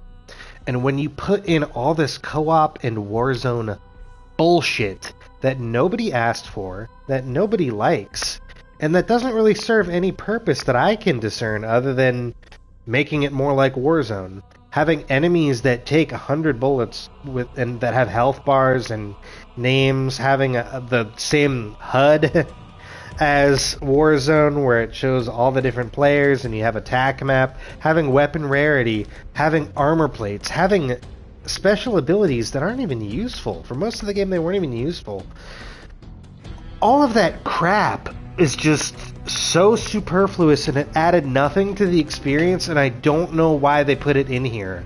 I don't know why they're so insistent on it, other than, like, the only thing I can think of is that they just want everyone to play Warzone. And if they're not playing Warzone, they just want everyone to play something that feels kind of like Warzone, because the whole thing has to revolve around Warzone now, because that's where they get their microtransactions. But that alone really hurt the campaign. Even if there was nothing else wrong with the campaign, just the inclusion of those features hurt the campaign. But the fact that it's so short, the fact that you have to play it with other people, I was like fully willing to just play it by myself, even though it says co-op campaign in the menu. I just thought, well, I don't have to have other players if I don't want to, but you absolutely do have to have other players, because the boss fights especially, but a bunch of other like parts of levels, they're designed and scaled for 4 people to be fighting through them at the same time, and they'd be way too challenging or way too arduous to do by yourself. And you don't even have AI companions. If you don't have other players online fighting with you, you can't even spawn in with AI companions, nor can you bump down the difficulty to like easy or recruit. So that was so stupid too. And then when you're playing with your squad, you really don't feel like you're playing with your squad. Like, you feel like you're hectically and frantically just running around trying to do whatever objective you're supposed to do as fast as you can. And every now and then when a teammate goes down, or you go down, or you see somebody else just run by you across the screen, you're then reminded that you're actually playing with co-op with other people. Because you're not using strategy, or it's not like Gears of War either, where sometimes there'd be great sections where like one person has to operate an elevator and the other person has to cover them in a turret. One person has to do one thing, someone else has to do something else.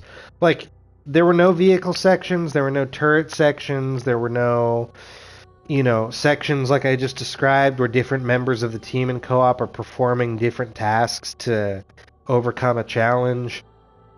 Every mission was just like run through as fast as you can and shoot stuff. And if there was an objective, it was run to a place and shoot something, or run to a computer terminal or an object and press X next to it to interact with it.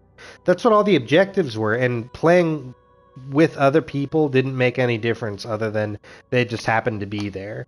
But like, you didn't have to use any strategy or alter your playstyle with them, and it just made me wish almost the whole time like they weren't actually there, so I could have that more personal, intimate, linear, cinematic experience like Call of Duty campaigns normally deliver. I hate that it was and you could, like, if you really wanted this weird co-op thing, couldn't you at least pull a Far Cry 3 and have a normal campaign and a co-op campaign? There's already numerous co-op game modes, right? You've added in this bullshit endgame thing, which I predict almost no one's ever going to play, and zombies, which everybody, like, no one's going to play this over zombies. Like, 2 or 3 months from now, I bet you anything, if you want to do the campaign, you're probably going to have to, like, either play through it by yourself, which is, like, not going to work, or you're going to have to sit in the lobby waiting and waiting and waiting for other players to join your squad. That's my prediction. And in terms of, like, the tone of, like, as I was saying, I don't really actually mind, personally, I know I'm in the minority, but I don't mind having a somewhat over-the-top story where you spend a portion of it tripping out, experiencing vivid hallucinations, running through otherworldly environments, and experiencing psychological episodes. If they're dark, they're haunting, they're personal, they mean something.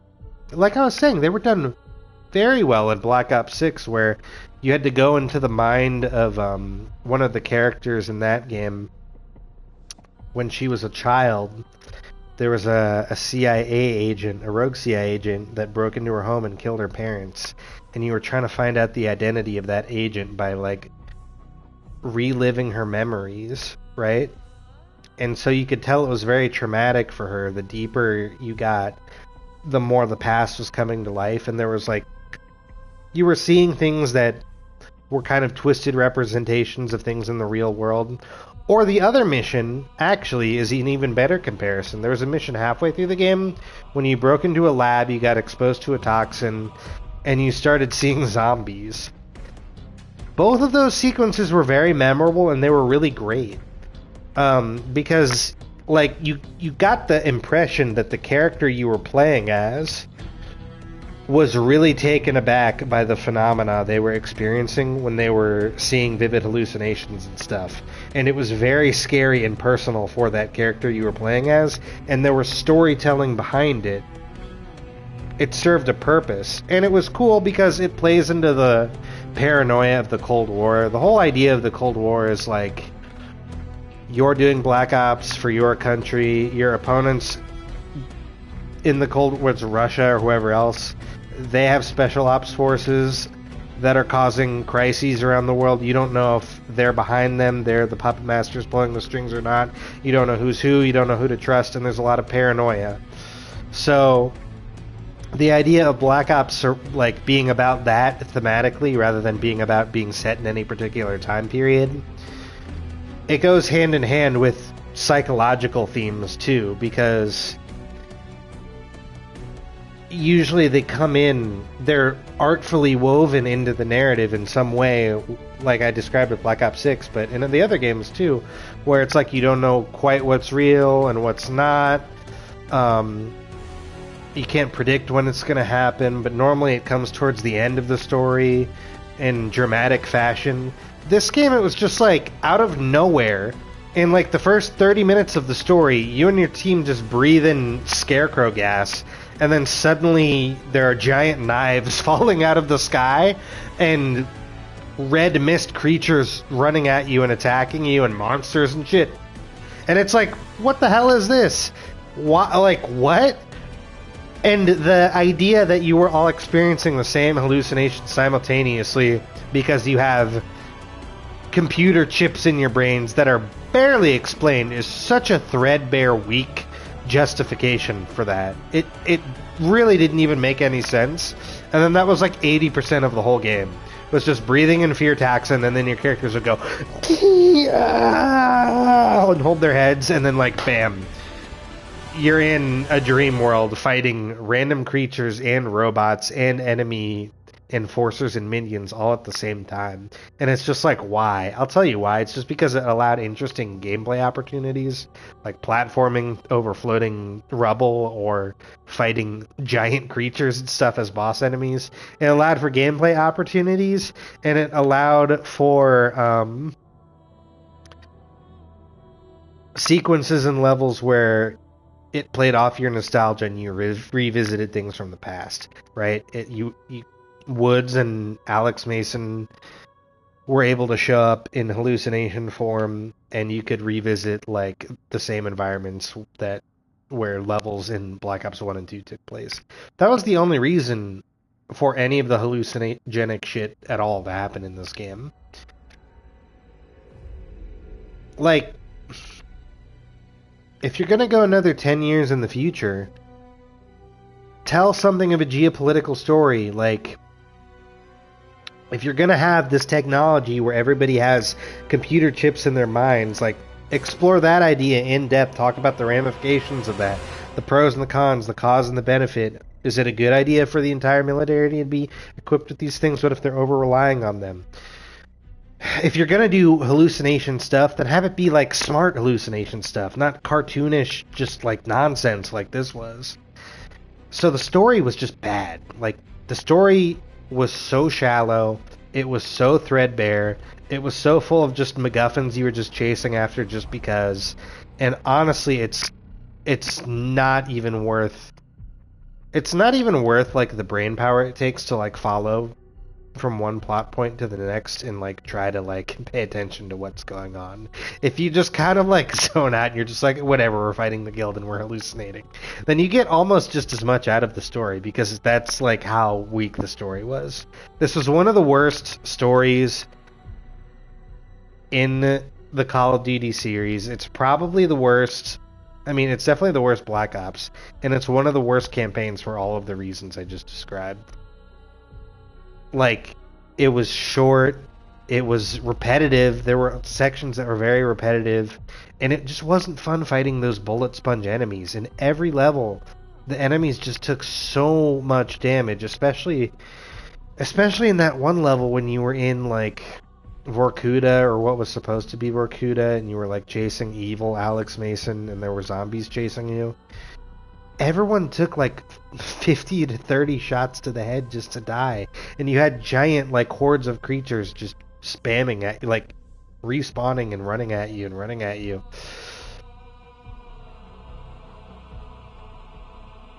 And Endgame is not even connected to the game at all, almost. I don't know. I don't know what they were thinking when they made the creative choices that they made with this game, other than it was a way to string together a campaign when they were working under duress with very limited time and resources to put a quote-unquote real or traditional Call of Duty campaign together. Black Ops 6 came out just last year, and this is led development by Treyarch and Raven, though if you saw at the end of the credits there were like 20 different studios that all had to work together to cobble this game together. And they probably made this style of campaign the way it was just because they didn't have the time and the resources to make a normal Call of Duty campaign. Because I know Treyarch isn't lazy. They made Black Ops 6 last year, and it was definitely a labor of love, whether you liked it as much as I did or not. I could tell the love and attention to detail was put in there. They were really trying to put together something special.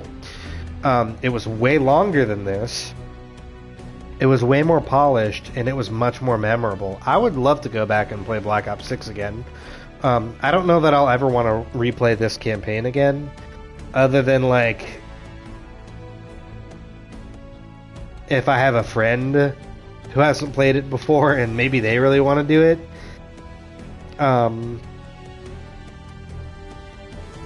But I didn't. At least half the time when I was playing it, I wasn't really having that much fun, to be honest. I hate saying that, because like I don't normally feel that way, even about the Call of Duty campaigns that people are very critical of, like Call of Duty Vanguard, for example, is a pretty unpopular one.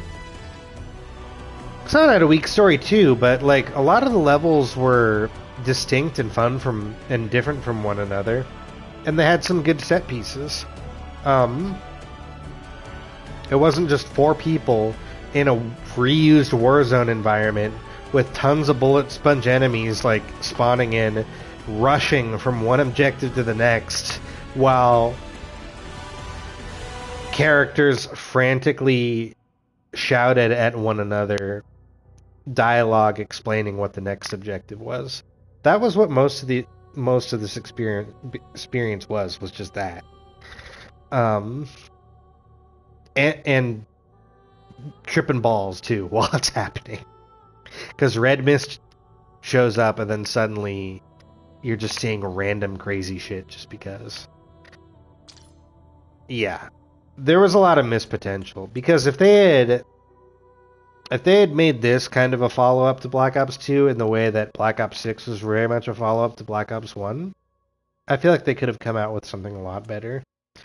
And if they make a Black Ops 8 that moves forward with these characters, I really hope it just doesn't acknowledge anything that happened in this game almost at all.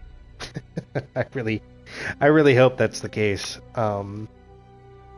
Graphics are okay, but they're kind of the same graphics that we've had since Modern Warfare 2018 or 2019.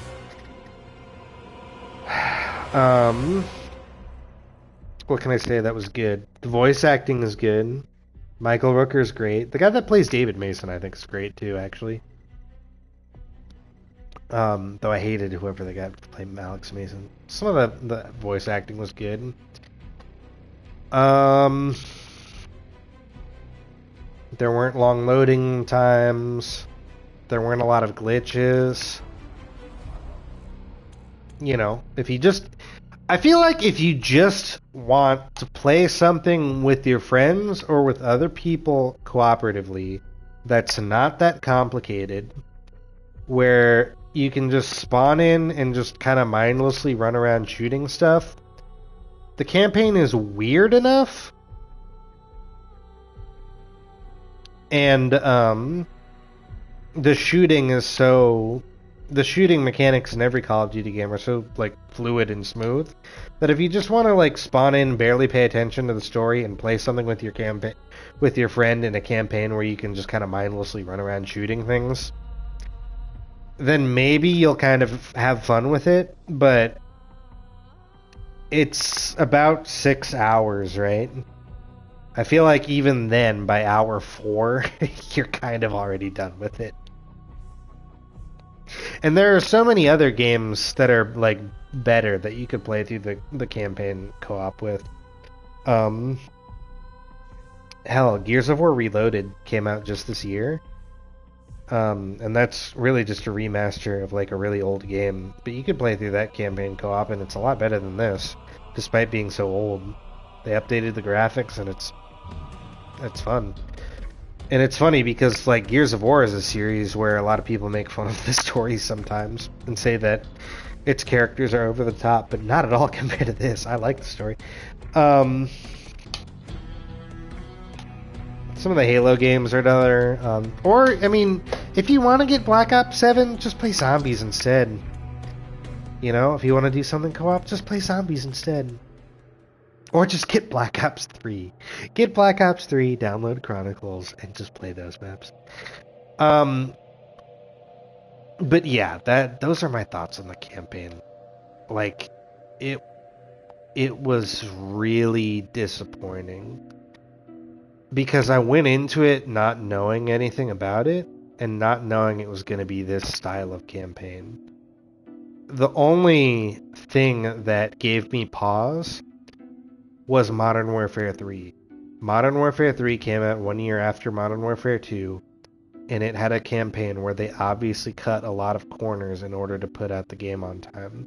It was shorter than normal, and half of its levels did not play like traditional Call of Duty campaign levels, and there were tons of reused assets and features from Warzone that were put into the campaign in order to cobble together one with enough content for them to satisfy a full Call of Duty release. It was rushed, and it was not as good as Call of Duty campaign normally is. This game was similar. It was coming out a year after Black Ops 6, and therefore I was worried that maybe there might be a similar type of situation going on. But I thought about it, and I'm like, no, I think this is planned, though. Before they made Black Ops 6, maybe it was already planned that they'd make Black Ops 7, and so they sparsed out their content enough and I don't know, worked logistics behind the scenes enough to make sure they could make both of these games. But, like, as soon as I started playing it, within 10 minutes, when I saw how it played so differently from a normal Call of Duty campaign and had so many multiplayer features in it, I was already just like, oh shit. Oh crap. And then, by the time I was like 3 or 4 missions in, I was like, yeah, this isn't doing it. So, people online who are saying it's like the worst thing ever, I don't know that it is. Like, as much as I just bitched about it, a game like Destiny, right, supposedly has a campaign. Or Borderlands, I don't know. I didn't play either of those very much. Like, those games, I would say, are like the worst, like, co-op FPS. They're just like, you can't even say that those games have a campaign, almost. I'd rather play this than those, but given that Call of Duty comes out every freaking year, there are so many other Call of Duty campaigns that you can play that are so much better, that if you want a good Call of Duty campaign, I would just recommend, like, so many of the... And you don't even have to recommend just, like, really old games, too, because, like, Black Ops 6 had a good campaign. I would just say, like, play all of those before... And if you, like, run out of Call of Duty campaigns, then you play this one. But I did not like it very much. I would probably give it, like, a 4 out of 10, maybe. Maybe a 5, but probably a 4. Because that one mission on the boat, for some reason I kind of enjoyed that mission a little bit, but, like, a lot of the others I just wanted them to end before they ended. And I don't know that I'll go back and play this again. And I don't know that I'd recommend it. So, there you go. Those are my thoughts for anyone interested. From a hardcore fan of this series who's been invested in it from the beginning and always wants every year for there to be a really good campaign, and who enjoys a lot of the campaigns more than most people do, even I am saying this one was a complete dud. It's not... I would never recommend anyone spend $70 to play this campaign. It was thrown together and it was shitty. It just was. It was a shitty campaign. In so many ways.